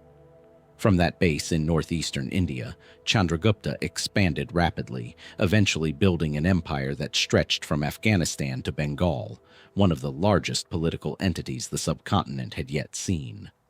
Around 305 BC, that expansion brought him into direct conflict with Seleucus, who had inherited Alexander's eastern territories and was attempting to reassert control over the Indian frontier regions Alexander had briefly claimed decades earlier. The war between them ended not with a clear victor recorded in dramatic battle narrative, but with a negotiated settlement, and an unusually favorable one for Chandragupta. Seleucus ceded substantial territory, including regions of what's now Afghanistan and Pakistan, and in exchange received 500 war elephants, a force Seleucus would later deploy, with reportedly decisive effect, against his rivals in the west. As part of the settlement, Seleucus's ambassador, a Greek writer named Megasthenes, took up residence at Chandragupta's court in the Mauryan capital of Pataliputra, where he wrote a detailed account of Indian society and governance called the Indica. That account is, in many ways, the foundation of everything the outside world knows about Chandragupta's empire, and it's here that the mystery embedded in this chapter really begins, because Megasthenes' original text has not survived. What we have instead are fragments, quotations, and summaries preserved by later Greek and Roman writers who had access to the original but whose versions don't always agree with each other, leaving historians to reconstruct a badly damaged mosaic of second-hand testimony about a court none of them ever visited themselves. What that reconstructed picture shows is a sophisticated, highly organized state, a detailed bureaucracy, an extensive spy network, and, according to later Indian sources rather than Megasthenes directly, a legal and administrative framework historians associate with the Arthashastra, a treatise on statecraft traditionally attributed to Chandragupta's advisor, Chanakya, though the surviving text's actual date of composition remains debated, with some scholars arguing it was substantially expanded or rewritten centuries after Chandragupta's reign, rather than preserved unchanged from it. And then, after decades of documented military and political success, the historical record surrounding Chandragupta simply changes character. Jain religious tradition, a major source for the later years of his life, though not one contemporary with his reign, holds that Chandragupta eventually abdicated his throne, converted to Jainism under the guidance of a monk named Bhadrabahu, and traveled south to a hill near modern Shravanabelagola in Karnataka, where he undertook Salakana, a ritual practice of fasting to death, as a final act of religious devotion. According to this tradition, the emperor who had built the largest empire on the subcontinent chose, in the end, to walk away from it entirely and die slowly, deliberately, and by his own will, on a hillside far from his capital. It's a striking story, and the site associated with it, Chandragiri Hill, remains an active pilgrimage location today, with inscriptions and footprint carvings that later Jain communities have long connected to Chandragupta's presence there. But the historical weight of that connection is genuinely contested. The earliest surviving inscriptions at the site date from centuries after Chandragupta's reign, not from his own lifetime, and the detailed narrative of his abdication and death appears in texts compiled considerably later than the events they describe, following an oral tradition whose reliability is difficult to verify independently. Buddhist and Greek sources from closer to Chandragupta's own era are largely silent on the manner of his death, neither confirming nor directly contradicting the Jain account, which leaves modern historians in an uncomfortable position. Unable to dismiss the tradition outright, given its consistency and the genuine antiquity of Jain practice in the region, but equally unable to treat it as settled historical fact given the centuries-wide gap between the events and their earliest surviving written record.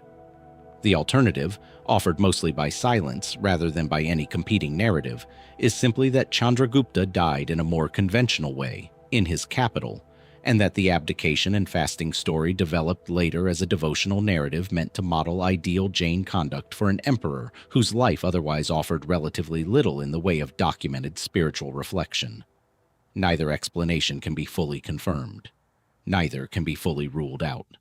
What's left is one of history's more unusual gaps. Not a missing body, not a looted tomb, but a missing ending to an otherwise well-documented life. Chandragupta's military campaigns, his negotiations with Seleucus, his empire's administrative reach, all of it is reasonably well attested, at least in outline, through multiple independent sources. It's only the final chapter, the question of how the man who unified India actually chose, or didn't choose, to leave it, that dissolves into devotional tradition, oral memory, and a hillside in Karnataka where pilgrims still climb today, uncertain whether they're walking in the footsteps of an emperor or simply in the footsteps of a story his followers needed to tell about him.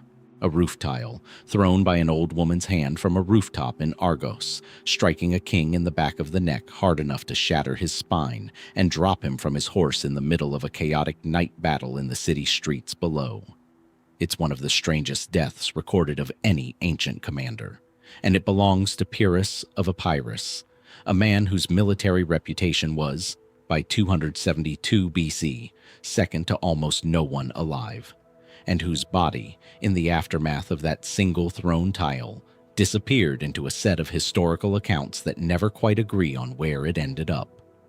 Pyrrhus had spent decades as one of the most restless and militarily gifted rulers of the Hellenistic world, a distant relative of Alexander the Great through his mother's side, and a commander whose tactical skill was respected even by his enemies. His campaigns against Rome in the 280s BC produced the phrase still used today for a victory that costs more than it's worth. A Pyrrhic victory, after his forces defeated Roman armies at Heraclea and Asculum, but suffered such devastating casualties in the process that Pyrrhus himself is said to have remarked that one more victory like it would ruin him completely.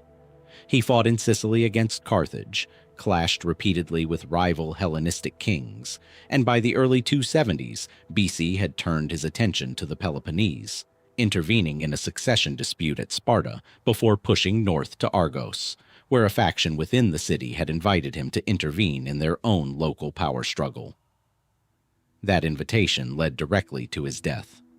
Pyrrhus entered Argos at night, apparently expecting a straightforward cooperative operation, but found the city's streets thrown into chaos, partly due to his own war elephants becoming unmanageable in the narrow alleys, and partly due to fighting breaking out between his forces and defenders, loyal to a rival faction.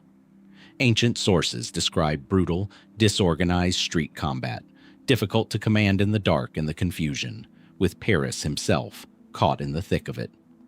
According to Plutarch, whose account remains the most detailed surviving version of events, an elderly Argive woman, watching the chaos from a rooftop alongside other civilians, saw her son locked in combat below, and, in a moment of desperate maternal instinct, hurled a roof tile down at the enemy commander.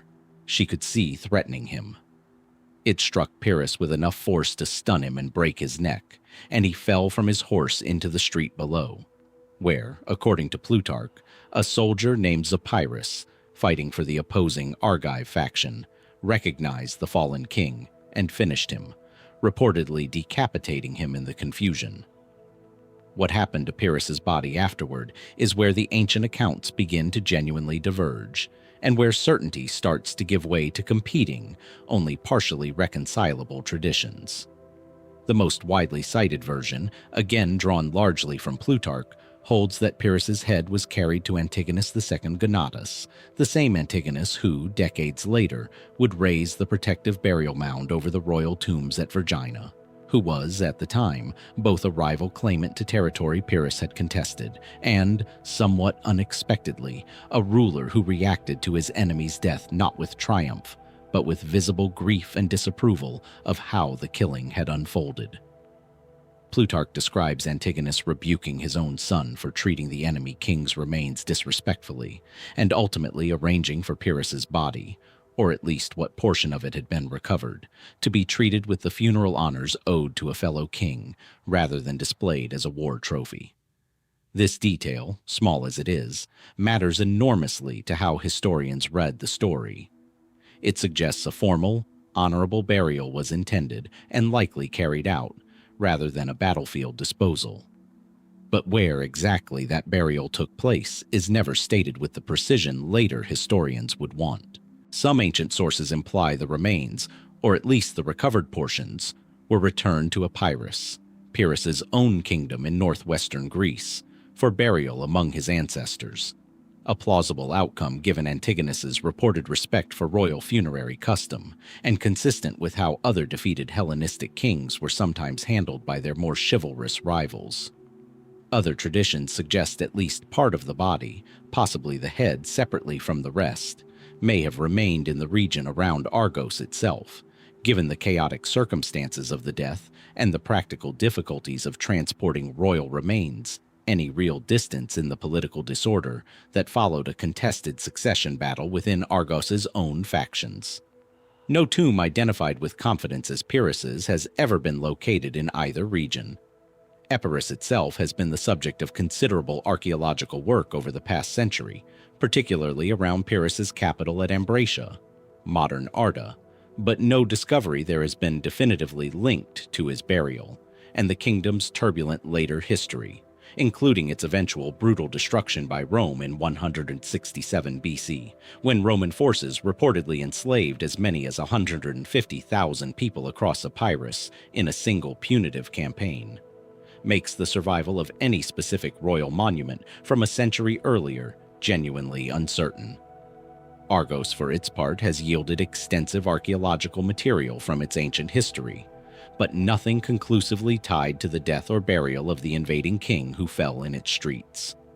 What remains consistent across every version of the story, oddly, is the detail everyone agrees on: an old woman on a rooftop, a single well-aimed tile, and a battlefield death so undignified for a king of Pyrrhus's reputation that even his enemy felt compelled to correct the record with proper funeral honors. It's the rarest kind of ancient mystery.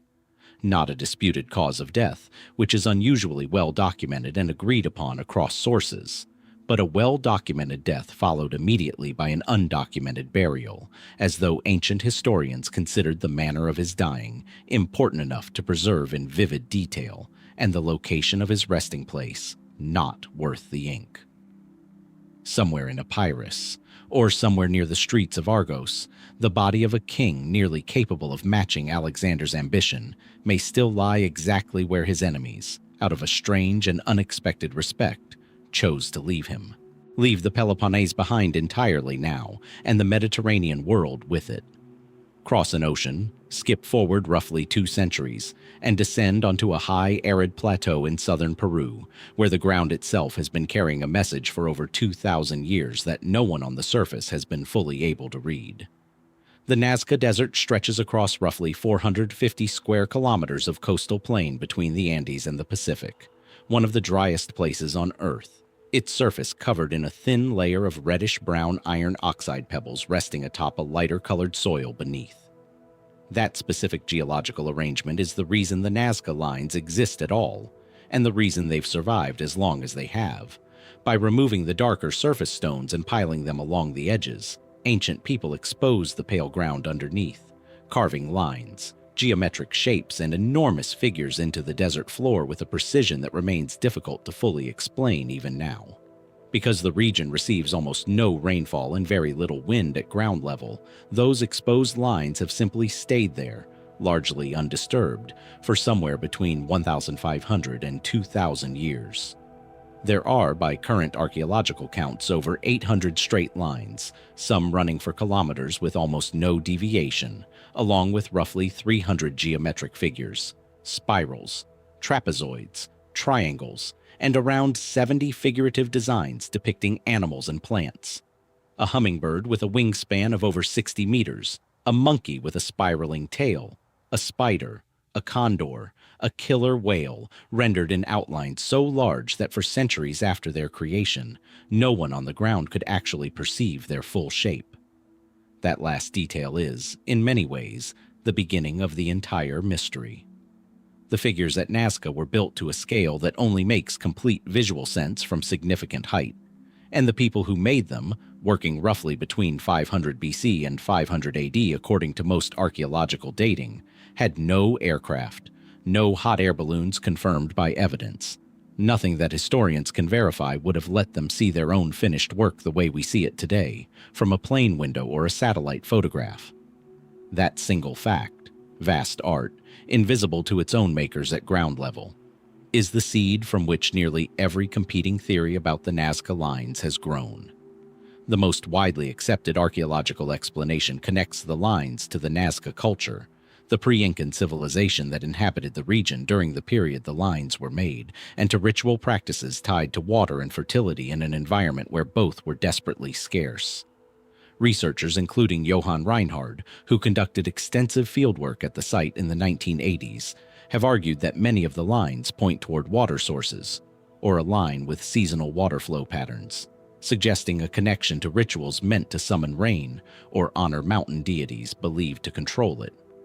Excavations at line intersections have also uncovered evidence of ceremonial activity, including broken pottery and remains suggesting ritual offerings, supporting the idea that the lines functioned as a kind of walked pilgrimage route, experienced from ground level as a processional path rather than designed to be viewed from above at all.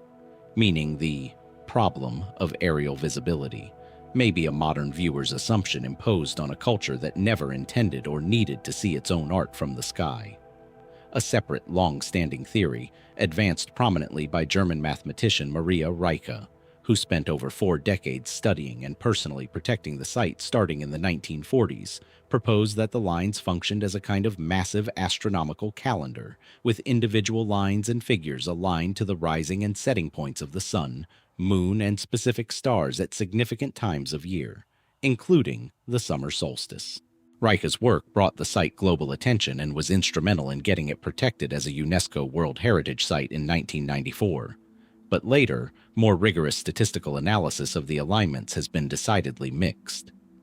Given the sheer number of lines at Nazca, some researchers argue a certain number of astronomical alignments would be expected purely by chance, and subsequent studies have found the correlations less consistent than Rieke's original calendar theory proposed. And then there are the theories that exist well outside mainstream archaeology, the ones that made Nazca a household name far beyond academic circles in the first place.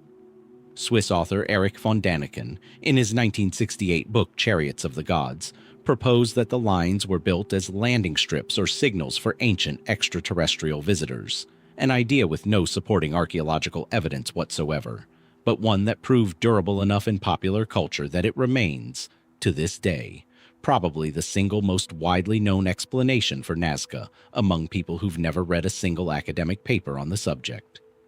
Mainstream archaeologists reject the theory categorically, pointing to the extensive evidence connecting the lines to documented Nazca cultural and religious practices, along with clear technological continuity between the lines and other confirmed achievements of the same civilization, including sophisticated textile work and ceramics that demonstrate exactly the kind of large-scale planning and execution capability the lines would have required, without needing to look beyond human hands to explain them.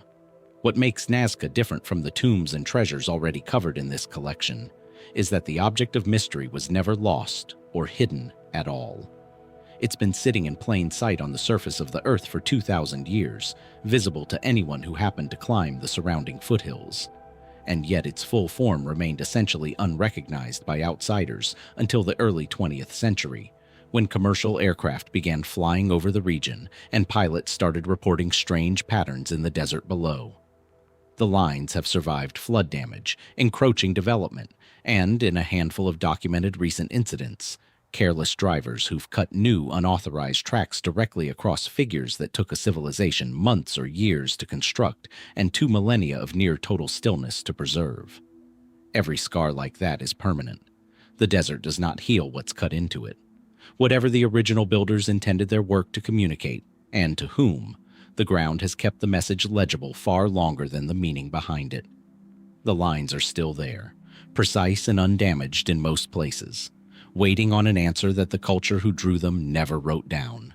Rewind now, back across the Pacific and nearly 1,000 years earlier than the Nazca figures were finished, to a burial complex outside the city of Xi'an in China's Shanxi province, where in March 1974, a group of farmers digging a well struck something none of them expected. A fragment of terracotta, shaped unmistakably like a human head.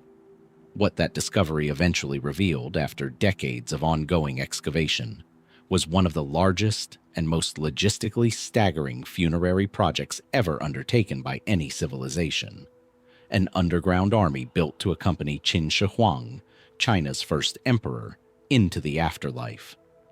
Current estimates place the total number of terracotta figures at over 8,000 soldiers, along with 130 chariots, 520 horses, and 150 cavalry horses, all arranged in precise military formation inside vast underground pits near the emperor's still unopened tomb mound. The scale alone would be remarkable. What makes the site genuinely mysterious isn't the quantity of figures, though. It's a detail visitors notice almost immediately when they see the soldiers in person. No two faces are exactly alike. Each terracotta warrior appears to have been given individualized facial features, distinct hairstyles, expressions, even ear shapes, creating the impression, whether intentional or incidental, of thousands of unique individuals rather than mass-produced copies of a single template. For a project built and completed within roughly Qin Shi Huang's own 36-year reign, beginning shortly after he took the throne in 246 BC and continuing until his death in 210 BC, that level of apparent individual detail raises an immediate practical question. How exactly was a workforce organized to produce thousands of individually distinct, life-sized human figures at scale, using technology and materials available in 3rd century BC China, all coordinated well enough to complete the project within a single emperor's lifetime? Archaeological and textual research has answered part of that question with real confidence. Inscriptions found stamped into some of the terracotta figures include the names of individual workshop supervisors and craftsmen, a practice historians believe was tied to a quality control system of accountability, in which a flawed figure could be traced back to the specific artisan or workshop responsible for it. Based on these inscriptions and broader archaeological analysis, researchers have identified at least several dozen distinct workshops involved in the project, some apparently run by artisans brought in from local government-controlled workshops, others potentially staffed by conscripted regional laborers. Historical texts, including the later Han Dynasty historian Sima Qian's records of the Grand Historian, written roughly a century after Qin Shi Huang's death, claim that as many as 700,000 laborers were conscripted for work on the broader tomb complex, though modern historians treat that figure with some caution, given Sima Qian's tendency toward dramatic, rounded numbers and the considerable gap between his writing and the events themselves. What remains genuinely unresolved is how those individualized faces were actually achieved at that scale. The leading archaeological explanation proposes a kind of modular assembly line system. Workshops mass-produce standardized bodies, torsos, and limbs using molds, then applied individually hand-sculpted details, particularly to the heads and faces, allowing craftsmen to create the appearance of unique individuals while working from a limited set of underlying body templates. Close analysis has identified reused mold patterns across multiple figures, supporting this theory, but it doesn't fully settle the deeper question of whether the individualized faces were based on real people, purely artistic invention, or some kind of standardized set of facial types combined and varied by artisans working from a shared visual vocabulary. No documentation survives specifying which explanation is correct, and no comparably detailed workforce, on this scale, appears anywhere else in the surviving record of the period to serve as a point of comparison. That absence of comparison is what has occasionally pushed researchers toward more speculative territory. In 2016, British art historian Lucas Nicol proposed a theory that generated significant international attention and equally significant academic pushback: that the sudden appearance of large-scale, realistic figurative sculpture in China, with no clear preceding tradition of comparable work in the archaeological record, might reflect direct or indirect contact with Hellenistic culture, possibly through intermediaries connected to the eastward spread of Greek artistic influence following Alexander the Great's conquests roughly a century earlier. Nicol pointed to mitochondrial DNA evidence found at some sites in western China, suggesting a degree of contact with people of West Eurasian ancestry during this general period, along with the simple observation that large-scale anatomically naturalistic sculpture of this kind has no clearly documented earlier Chinese precedent to explain its sudden, fully formed appearance under Qin Shi Huang. The theory remains a minority position, and most specialists in Chinese archaeology and art history have pushed back firmly, arguing that Nicol's evidence is circumstantial at best, that the stylistic and technical differences between Greek sculpture and the terracotta warriors are substantial, and that crediting a wholly domestic Chinese artistic and technological tradition, however suddenly it appears to modern researchers, remains a far simpler explanation than proposing direct cultural transmission across thousands of kilometers with no surviving textual record of the contact ever having happened. The debate has not been resolved either way, and likely won't be without further evidence that neither side currently possesses. Beneath all of this sits a further, quieter mystery: the fate of the workers themselves. Some historical accounts, again drawing on later, second-hand sources rather than contemporary Qin-era documentation, suggest that laborers and craftsmen with direct knowledge of the tomb's internal layout and defenses may have been killed or sealed inside the complex after construction finished, to protect its secrets from looters. Whether that practice happened as described was exaggerated by later historians hostile to the Qin dynasty's reputation for brutality, or represents some mixture of the two, remains unverified, since Qin Shi Huang's actual burial mound, the presumed center of the entire complex, has never been excavated at all, left deliberately sealed by Chinese authorities out of concern for preserving whatever lies inside using methods more advanced than currently exist. Which means the terracotta army, for all its scale, all its individualized faces staring out in careful formation, may still be only the outer perimeter of a far larger unanswered question. The soldiers themselves have been studied face by face for half a century now. The man they were built to guard, and the full truth of how his workshops turned clay into an army of individuals, remains sealed beneath a hill the archaeologists themselves have chosen, for now, not to open. Qin Shi Huang's tomb stays sealed today by deliberate choice, its contents preserved rather than destroyed, waiting on future technology rather than future excavation. Not every act of concealment in the ancient world was so careful. Some of history's greatest losses weren't buried to be protected. They simply were never protected at all. And the clearest example belongs once again to Aristotle, though this time the missing object isn't his body. It's his library. By the time of his death in 322 BC, Aristotle had assembled what ancient sources describe as an extraordinarily large personal collection of scrolls and manuscripts, encompassing not only his own extensive writings, but also texts he had gathered over decades of study at Plato's Academy and during his years running the Lyceum in Athens. This was, by the standards of the 4th century BC, one of the most significant private libraries in the Greek world, containing not just finished treatises but research notes, lecture materials, and reference texts spanning logic, biology, physics, ethics, politics, and rhetoric, the accumulated working library of the most systematically productive mind of the ancient world. What happened to that collection after Aristotle's death is documented, at least initially, with more clarity than most mysteries in this collection. And that clarity is exactly what makes its eventual disappearance so difficult to fully explain.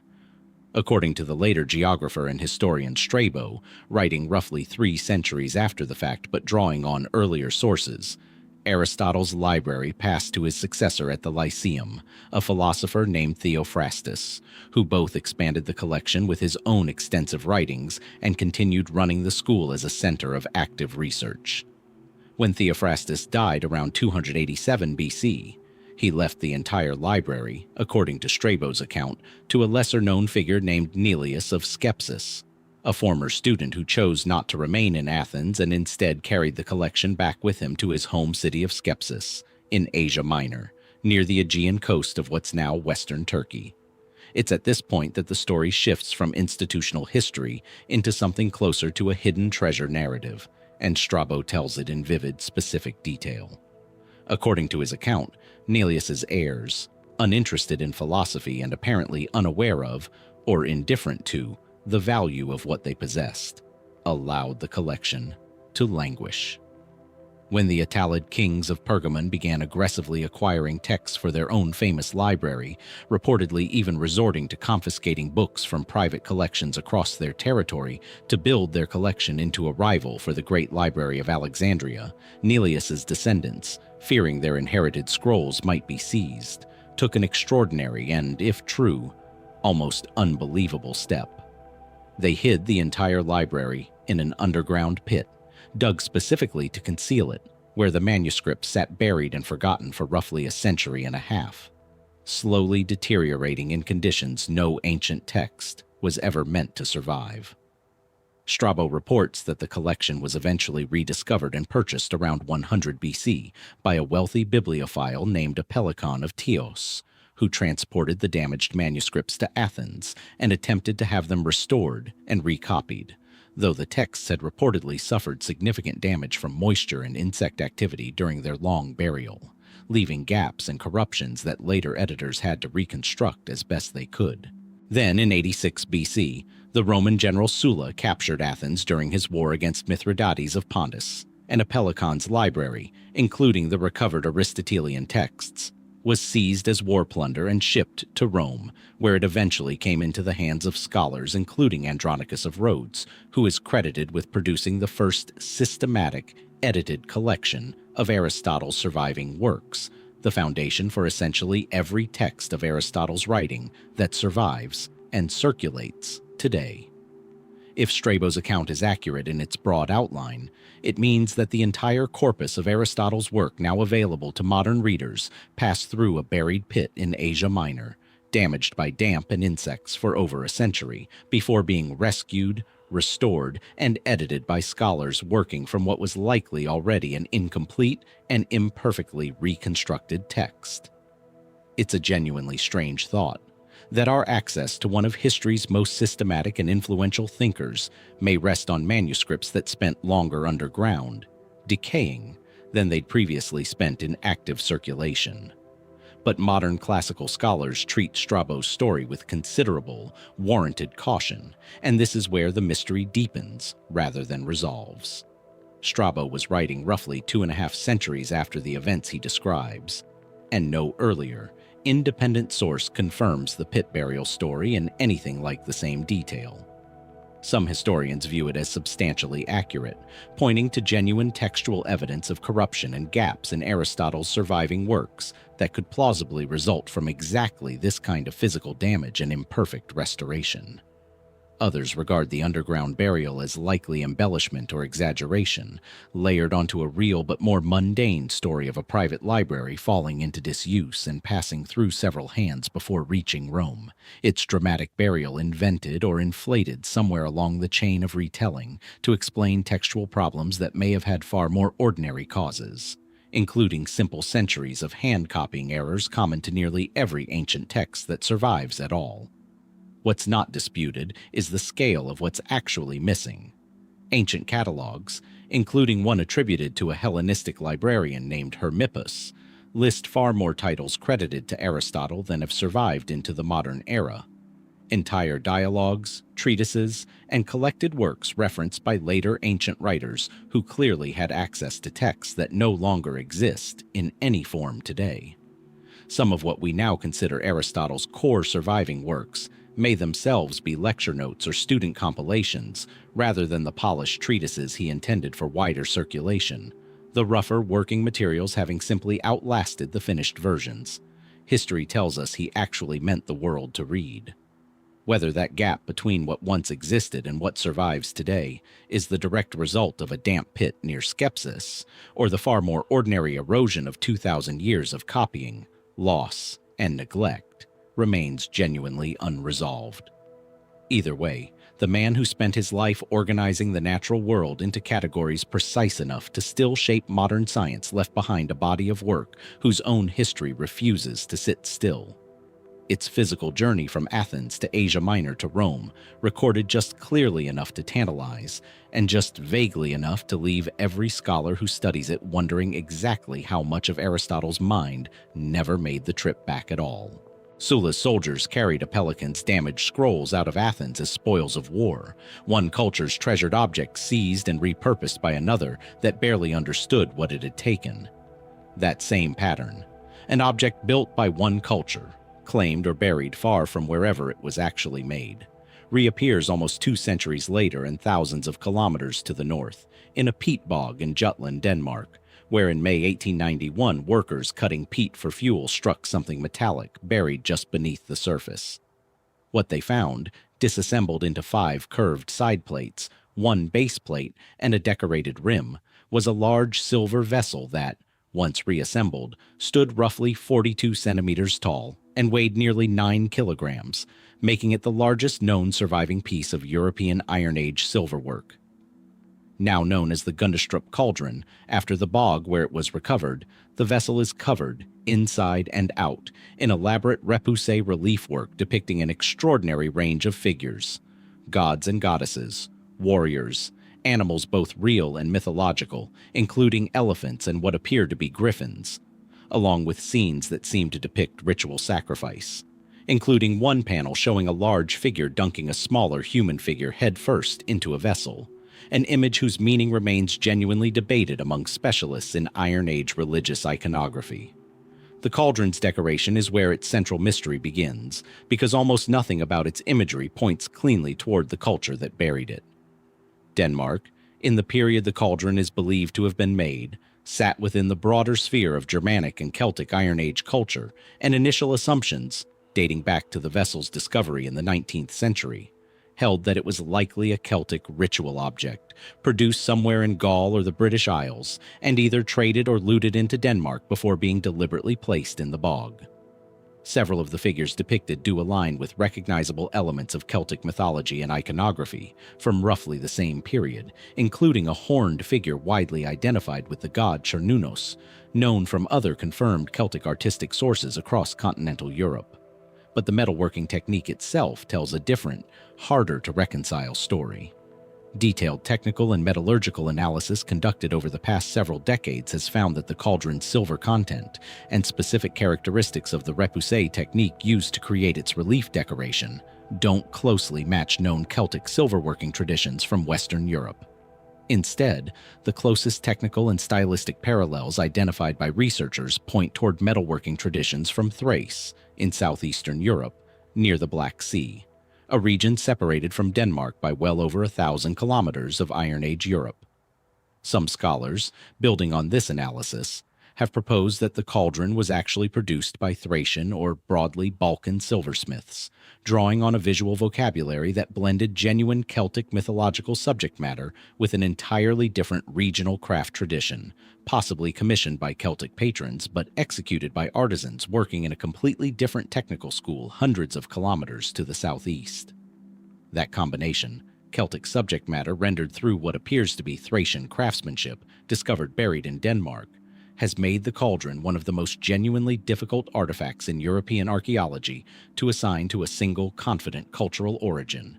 Radiocarbon and stylistic dating place its manufacture somewhere between 200 and 100 BC, during a period of substantial movement, trade, and cultural exchange across the wider region, including the migrations of Celtic groups into parts of southeastern Europe and Asia Minor that had been ongoing since the Gallic invasions of Greece and the Balkans, roughly a century earlier.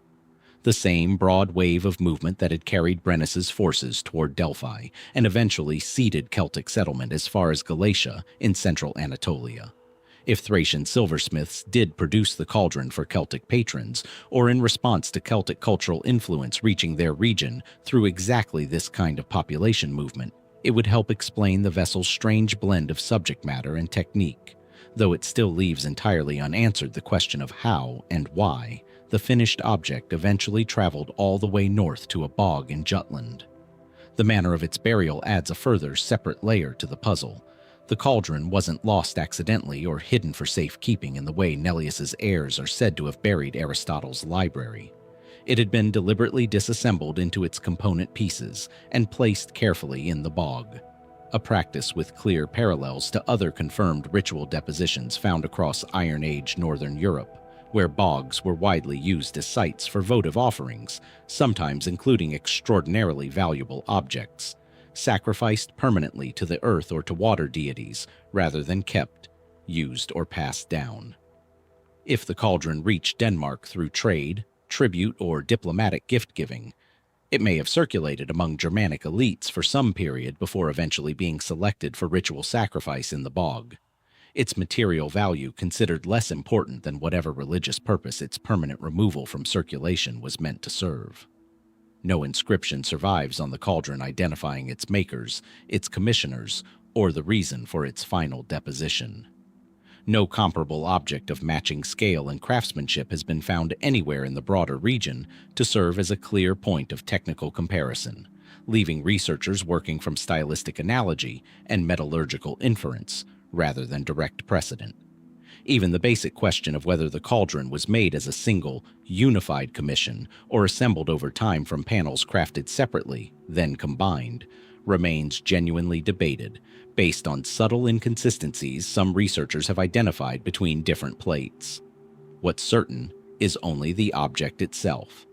9 kilograms of silver, carrying imagery drawn from at least 2, and possibly 3, distinct cultural traditions spanning much of the European continent, deliberately taken apart and buried in a bog roughly 2,000 kilometers from wherever its silversmiths most likely learned their craft. The cauldron survived because peat bogs, low in oxygen and rich in preserving compounds, are remarkably good at protecting metal and organic material from decay. The same quiet chemistry that has, elsewhere in Northern Europe, preserved entire human bodies for millennia. It kept the object intact. It did nothing at all to preserve the reasoning of the people who chose to give it up. Return to that same crowded year, 322 BC, the year Aristotle died in exile at Chalcis, the year Chandragupta was said to have begun his rise in India. In Greece, that same year closed out with another death, this one considerably less peaceful, on the small island of Maurya, off the coast of the Peloponnese, inside a sanctuary that was supposed to guarantee its occupants' safety. Demosthenes had spent decades as Athens's most formidable orator and its most persistent voice against Macedonian domination, delivering speeches against Philip II so relentlessly pointed that the term Philippic entered the language specifically to describe them. He had opposed Philip, then opposed Alexander, and had spent his career trying to rally a fractured Greek world against a Macedonian dynasty that, by 322 BC, had just finished burying both father and son in the space of 14 years. When Alexander died in Babylon, and Athens saw what looked like an opening, Demosthenes threw his support behind the Lamian War, a rebellion aimed at throwing off Macedonian control while the empire's succession remained unsettled. It failed. Antipater, the Macedonian regent left in charge of Greece, crushed the uprising decisively, and in the political purge that followed, Demosthenes was condemned to death in absentia by a court now controlled by Macedonian sympathizers, forcing him to flee Athens for the last time. He took refuge at the sanctuary of Poseidon on Cauldron, a site whose religious status was supposed to make it inviolable, a place where, by long-standing Greek custom, no one could be forcibly removed or harmed without committing an act of sacrilege against the god himself. It didn't hold. Antipater sent an agent named Archias, a former actor turned political enforcer with a reputation grim enough that ancient sources nicknamed him the Exile Hunter, to retrieve Demosthenes regardless of the sanctuary's protections. According to Plutarch, whose account remains the most detailed surviving version of the orator's final hours, Archias arrived at Cauldron and attempted to talk Demosthenes into leaving voluntarily, offering assurances of safe treatment that neither man in the room likely believed. What happened next is where the ancient sources, while broadly consistent on the outcome, leave real gaps in the specifics. Plutarch describes Demosthenes asking for a brief moment alone, ostensibly to write a letter to his family, and retreating to a private area of the sanctuary. There, according to the account, he put a reed pen to his lips, appearing to chew on it in a gesture Plutarch says was familiar to those who knew his writing habits, and collapsed shortly afterward. The pen, it turned out, had been prepared in advance, hollowed out and filled with poison, allowing Demosthenes to take his own life in the instant before Archias's men could physically drag him from the sanctuary and violate the very religious protection he had fled there to claim. It's a striking image, and precisely the kind of detail ancient biographers loved. A man defeating his captors in the last possible second, using nothing but a writing implement, choosing the manner and meaning of his own death rather than surrendering that choice to Macedonian politics. But the specifics of exactly what the poison was, how long Demosthenes had been carrying it, and how reliable Plutarch's second-hand account actually is, writing, as he was, roughly 4 centuries after the events he's describing, have all been genuinely debated by historians ever since. Some ancient sources offer variant details that complicate the tidy version of the story. A few accounts suggest Demosthenes may have worn the poison concealed in a ring or bracelet rather than a hollowed pen, a detail that shifts the emphasis from a spontaneous, defiant final gesture toward a longer premeditated contingency plan. Possibly one Demosthenes had been carrying for months, ever since his political position first became precarious. Other later writers, working from sources now lost to us, questioned whether the entire poison narrative was itself a later embellishment, designed to give a controversial and politically inconvenient death a more dignified, self-directed ending than what may have actually occurred, whether that was a quieter execution or a death that unfolded with less theatrical control than Plutarch's account suggests. What isn't disputed is the outcome for Demosthenes' body and legacy in the years immediately following. Ancient sources report that the Athenians, once the political climate shifted again after Antipater's death and Macedonian control loosened its grip, moved to publicly honor Demosthenes' memory, commissioning a bronze statue of him that reportedly stood in the Athenian agora for centuries, with an inscription expressing regret that Athens' military strength hadn't matched the wisdom of his political judgment. That statue itself has since been lost to history, known today only through later copies, most notably a well-preserved Roman-era marble version now housed in the Vatican museums, itself a copy of a copy, standing in for an original whose exact fate is no better documented than the sanctuary where Demosthenes died. What lingers from Cauldron isn't really a question of whether Demosthenes died there. That much the sources agree on completely. It's the much harder question of what actually happened in the moments Plutarch chose to render so vividly. Whether the pen, the poison, and the timing were exactly as described, a final act of defiance staged with theatrical precision in the last private minute of a hunted man's life. Or whether history simply preferred that version, and quietly smoothed away whatever messier truth Archias and his soldiers actually witnessed inside that sanctuary on Cauldron, in the closing weeks of a year that had already claimed both a king's philosopher and, soon after, would claim the philosopher's own body as well. There's something fitting about ending a story on the strength of a single written detail. Plutarch's pen, chewed and hollow, carrying a dying man's last defiant word. Words in the ancient Mediterranean were usually the one thing that outlasted everything else. Empires fell, tombs were looted, bodies vanished. But writing, once carved in stone or pressed into clay, tended to survive in enough quantity that later generations could eventually read it. Which makes the next mystery an unusual one. It isn't about a lost object or a lost body or a lost location. It's about an entire language that still exists on the page, in thousands of surviving inscriptions, and that modern scholars still can't fully read. The Etruscans dominated central Italy for roughly 7 centuries before Rome absorbed their territory and, eventually, much of their culture. At their height, between roughly the 8th and 3rd centuries BC, Etruscan city-states controlled a wealthy, sophisticated civilization stretching across what's now Tuscany, Umbria, and parts of Lazio, with a documented influence on early Rome so significant that several of Rome's own early kings, according to Roman tradition, were themselves ethnically Etruscan. Roman religious practice, urban planning, gladiatorial combat, and even elements of Roman dress and political symbolism, including the fasces later associated with Roman authority, are widely believed by historians to have originated with, or been substantially shaped by, Etruscan tradition.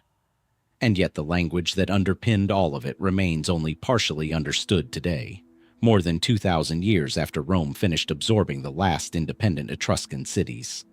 This isn't for lack of source material.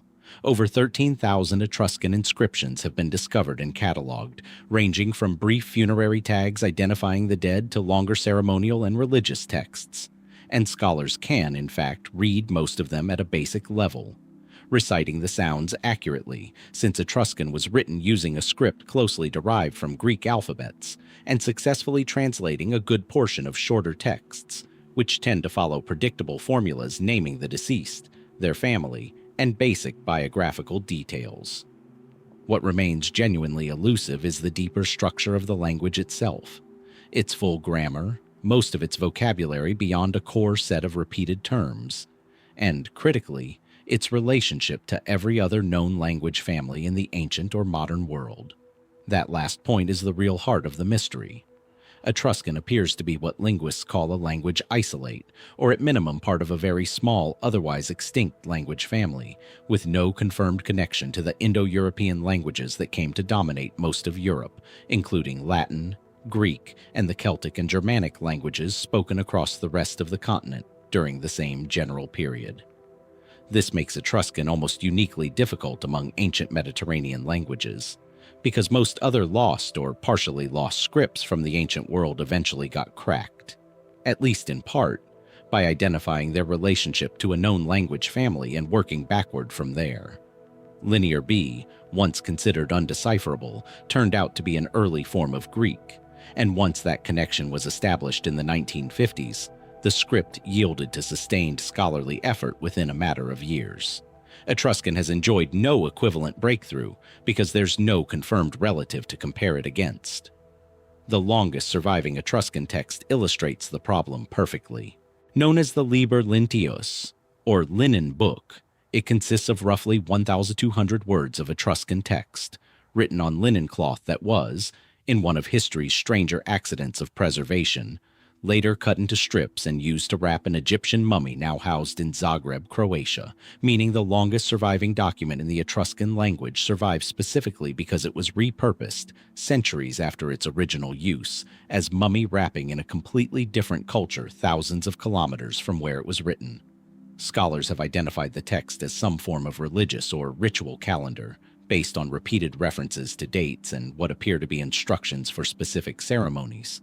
But a full, confident translation of the entire document remains out of reach, precisely because so much of Etruscan vocabulary outside of funerary formulas simply isn't attested anywhere else in the surviving corpus, leaving no comparative material to check proposed meanings against.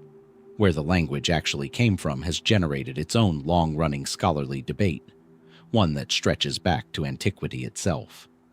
The Greek historian Herodotus, writing in the 5th century BC, claimed the Etruscans originally migrated from Lydia in Asia Minor, driven out by famine and settling eventually in Italy, a theory that would help explain the language's apparent lack of connection to its Indo-European neighbors, since Lydian itself belonged to a different, non-Italic linguistic tradition.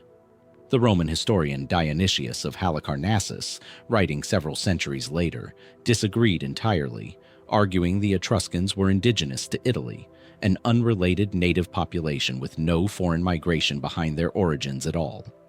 Modern genetic research has added a complicated new layer to this old argument rather than resolving it cleanly.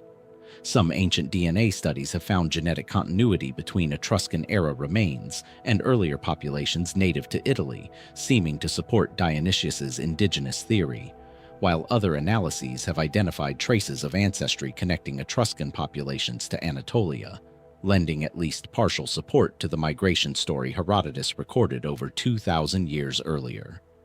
Genetics, in this case, has muddied the linguistic question rather than settling it, since a population's genetic ancestry and the language it happens to speak don't necessarily travel together across centuries of migration, conquest, and cultural exchange. What ultimately erased the language from daily use is, ironically, the one part of this story that's well documented. As Rome extended political and military control across Etruria over the 3rd and 2nd centuries BC, Latin gradually displaced Etruscan in administrative, legal, and eventually everyday use, following a slow, multi-generational process of cultural absorption rather than any single dramatic event. By the early Roman Empire, Etruscan survived mainly in religious and ceremonial contexts, maintained by priestly specialists trained in what had, by then, become something close to a dead ritual language, understood by a shrinking circle of experts rather than spoken by any living community. The Roman Emperor Claudius, notably, was said to have written a now-lost history of the Etruscans and worked to preserve knowledge of their language and traditions, apparently recognizing even then, in the 1st century AD, that something significant was disappearing. It's a strange kind of loss to sit with. Nothing about Etruscan needed to be excavated from beneath a hill or dredged up from a bog. Thousands of inscriptions have simply been sitting in plain view, on tombstones and temple walls, and in one memorable case, wrapped around a mummy in a museum case, waiting to be read in full. The alphabet was never really lost. What vanished was something harder to recover than a buried tomb or a sunken treasure.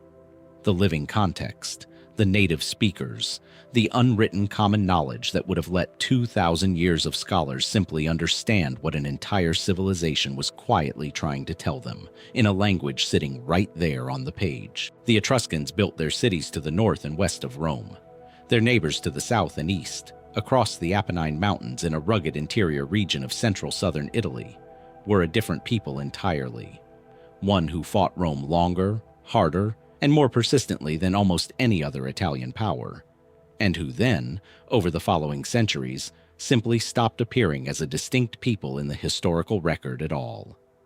The Samnites occupied the mountainous interior of south-central Italy, a confederation of tribes rather than a single unified state, organized around fortified hilltop settlements and a shared cultural and linguistic identity distinct from both their Etruscan neighbors and the Latin-speaking peoples of the plains around Rome.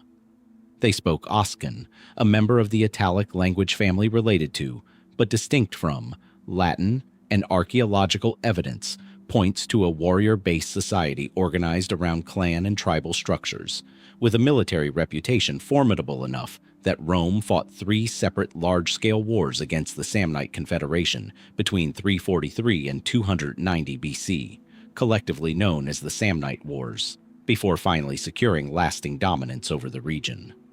Those wars were not one-sided.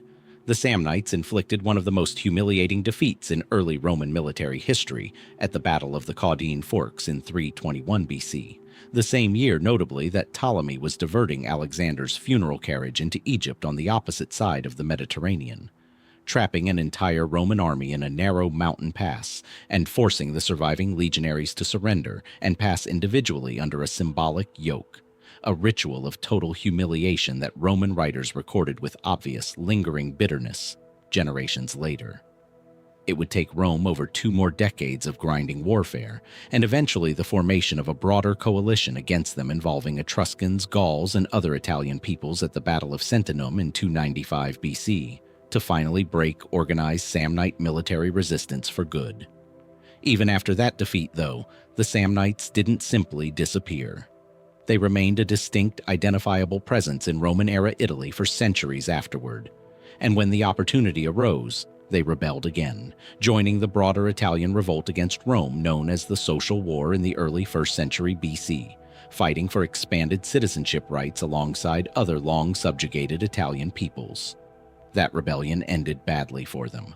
The Roman dictator Sulla, the same general whose forces had carried Apellicon's library, including its buried and damaged Aristotelian texts, out of Athens as war plunder just a few years later, crushed the Samnite resistance with particular severity, and ancient sources describe brutal reprisals in the aftermath, including the reported large-scale killing of Samnite prisoners following the decisive Battle of the Colline Gate in 82 BC. It's after this final catastrophic defeat that the Samnites, as a distinct people with their own recognizable language, culture, and political identity, begin to genuinely fade from the historical and archaeological record. And the exact mechanics of that disappearance are where the real mystery sets in. Unlike the Etruscans, whose language survives in thousands of inscriptions even without full modern comprehension, Oscan inscriptions become progressively rarer in the archaeological record after the 1st century BC, and within a few generations, references to the Samnites as an active, culturally distinct population largely stop appearing in Roman sources altogether, replaced by simple regional geographic terms describing the areas they had once inhabited. The most straightforward mainstream explanation for this disappearance is a gradual, sustained process of Romanization. The same broad cultural absorption that eventually swallowed Etruscan identity as well, accelerated in the Samnites' specific case by Sulla's documented punitive measures, which reportedly included confiscating Samnite land for redistribution to Roman veterans and settlers, physically altering the region's population and land ownership in ways that would have directly undermined whatever remained of independent Samnite community structures. Under this reading, the Samnites weren't so much erased as slowly diluted, their language abandoned in favor of Latin over successive generations, their distinct tribal and religious institutions gradually replaced by standard Roman municipal administration, until the identity that had once fielded armies capable of humiliating Roman legions simply stopped being a meaningful category anyone still used to describe themselves. But some historians have pushed back against treating this decline as a purely gradual, peaceful process of assimilation, pointing instead to the specific severity of Sulla's reprisals as something closer to a deliberate campaign of cultural and demographic destruction, rather than simple administrative absorption.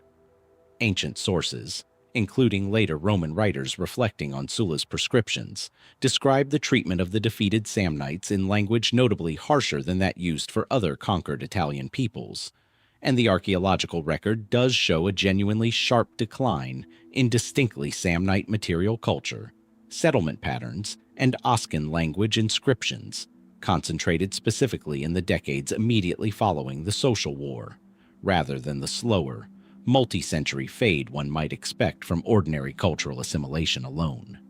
Whether that sharp decline reflects deliberate, large-scale violence severe enough to meaningfully reduce the Samnite population itself, or simply an unusually fast and thorough version of the same administrative Romanization that eventually absorbed every other Italian people, remains a matter of real scholarly disagreement, complicated by the fact that Roman sources describing the period were, without exception, written by the victors.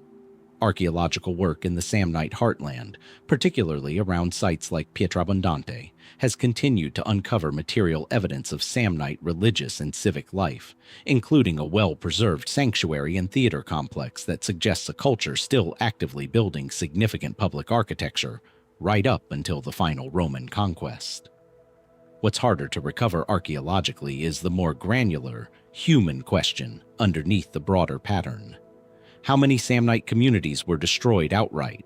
How many were simply absorbed and relabeled? And how many descendants of Rome's most stubborn early enemy continued living in the same mountain valleys for generations afterward, their ancestry and distinct identity gradually forgotten, by others and eventually by themselves, until the name Samnite survived only as a chapter in someone else's history rather than a living description anyone still claimed for their own. Somewhere in that same mountain region the Samnites once called their own. Buried identities and vanished names keep resurfacing as a pattern in this collection.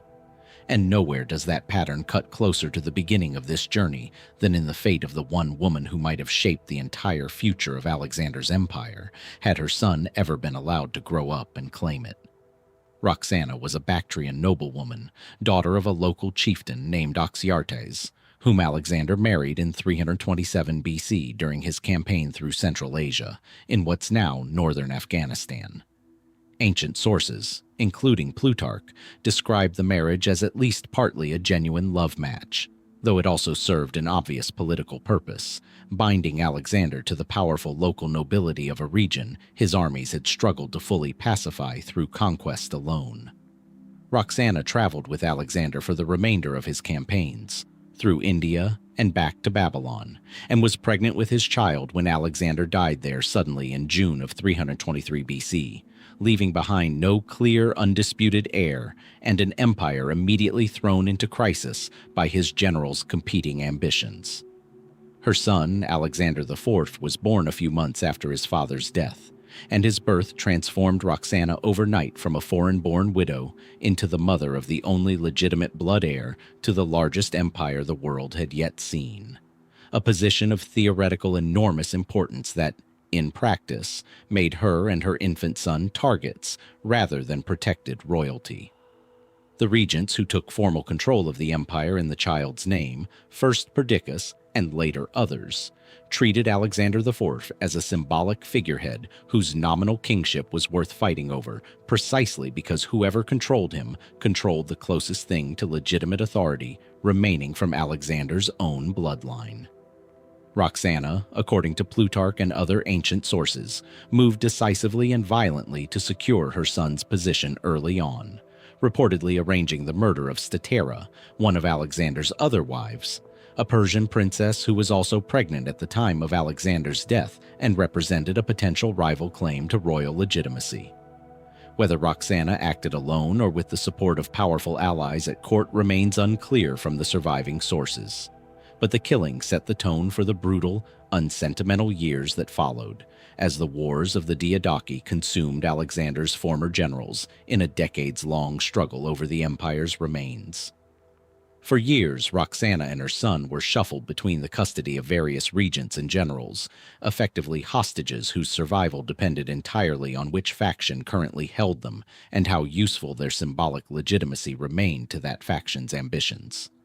Eventually, both mother and son fell into the custody of Cassander, one of the most ruthless of the surviving successor generals, and the same man later widely blamed for the murder of Alexander IV around 309 BC, when the boy reached roughly 13 or 14 years old enough by the political logic of the time to begin representing a genuine future threat to Cassander's own consolidating power in Macedon, and therefore too dangerous to keep alive any longer. Ancient sources are largely consistent that Roxana died at the same time and in the same circumstances as her son, both killed together, quietly and without public trial.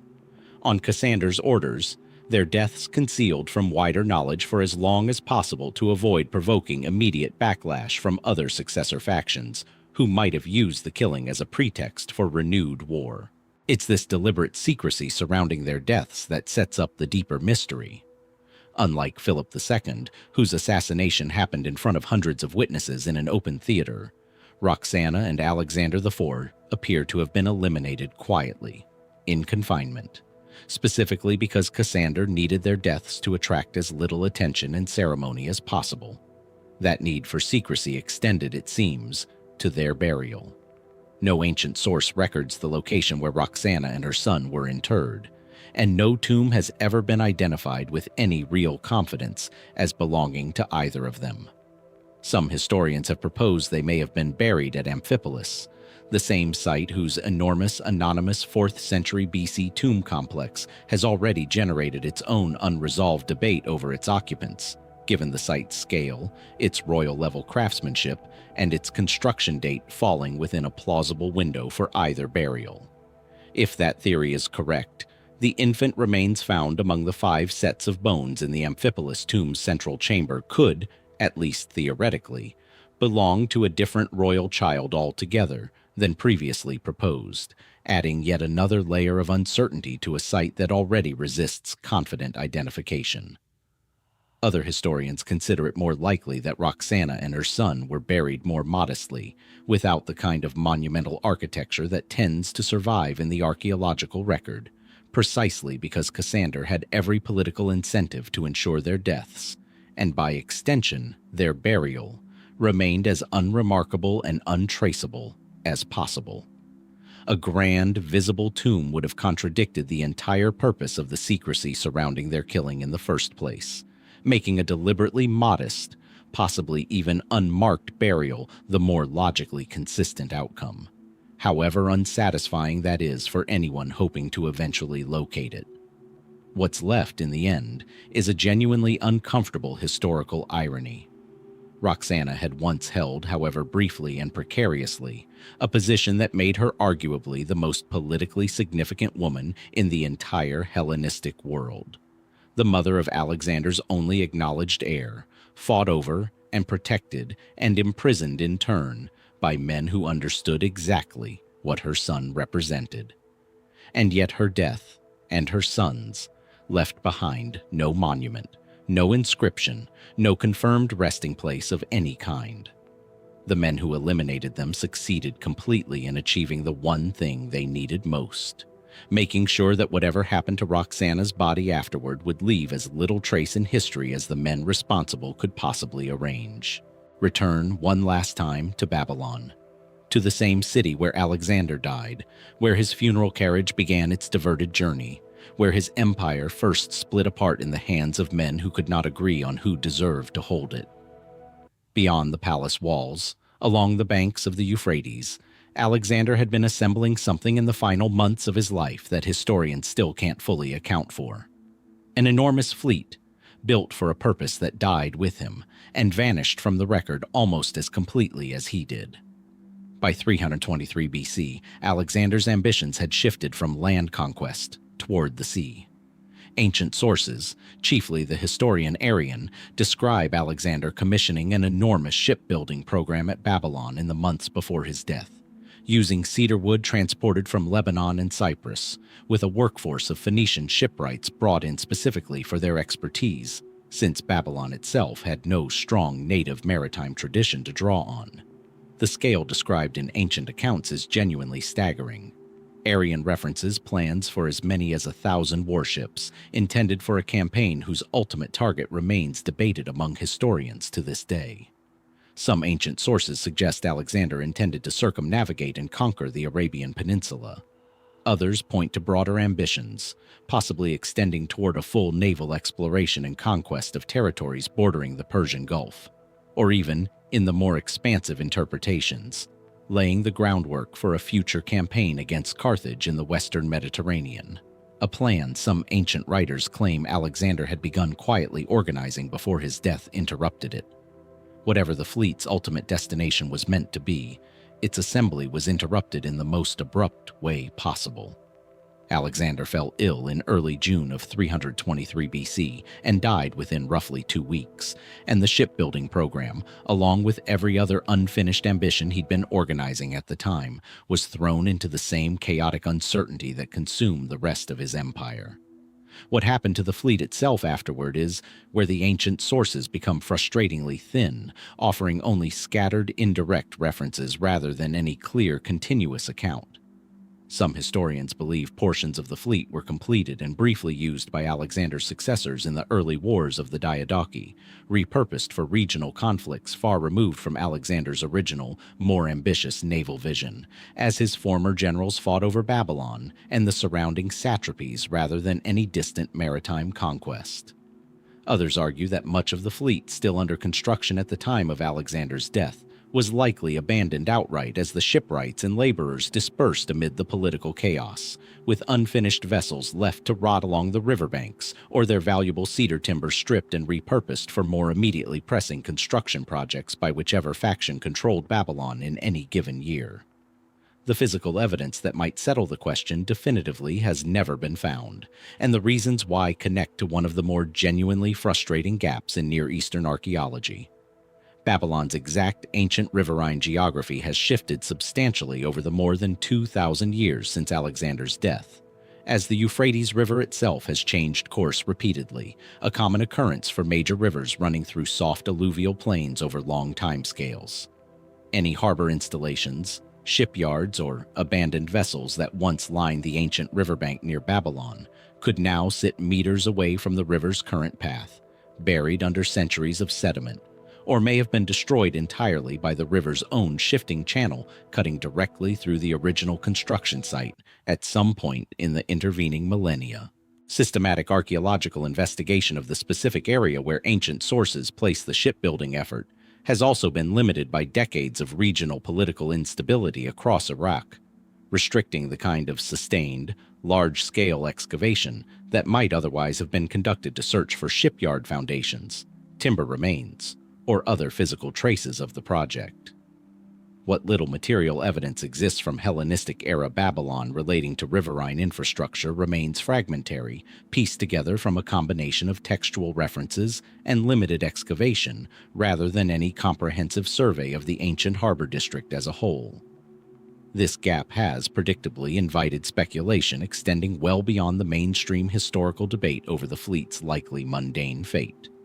A handful of more fringe theories have proposed that some portion of the fleet, or its component materials, may have been deliberately dispersed or hidden by rival factions specifically to deny any single successor the military advantage a functioning navy of that scale would have represented, though no direct evidence supports a coordinated concealment effort as opposed to simple wartime neglect and abandonment.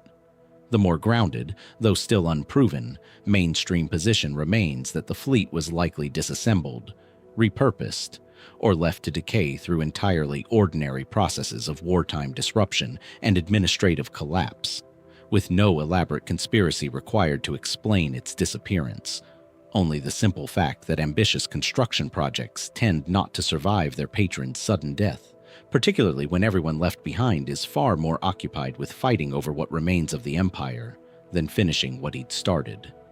What's left in the end is an enormous, well-documented ambition with almost no surviving physical trace of its execution. Alexander had conquered from Greece to India by the time he turned 30, and in his final months, he was already looking past the edges of the empire he'd built toward Arabia, the Gulf, possibly Carthage itself, commissioning a fleet on a scale that suggests he genuinely believed his conquests were nowhere close to finished. The cedar he ordered from Lebanon may have become warships that briefly saw combat in wars he never lived to witness, or it may have simply rotted, unused on a riverbank whose exact location the Euphrates itself has long since erased. Somewhere beneath the shifting silt of a river that no longer runs where it once did, the last unfinished ambition of history's most famous conqueror may still be waiting for the ground or the water to finally give it up.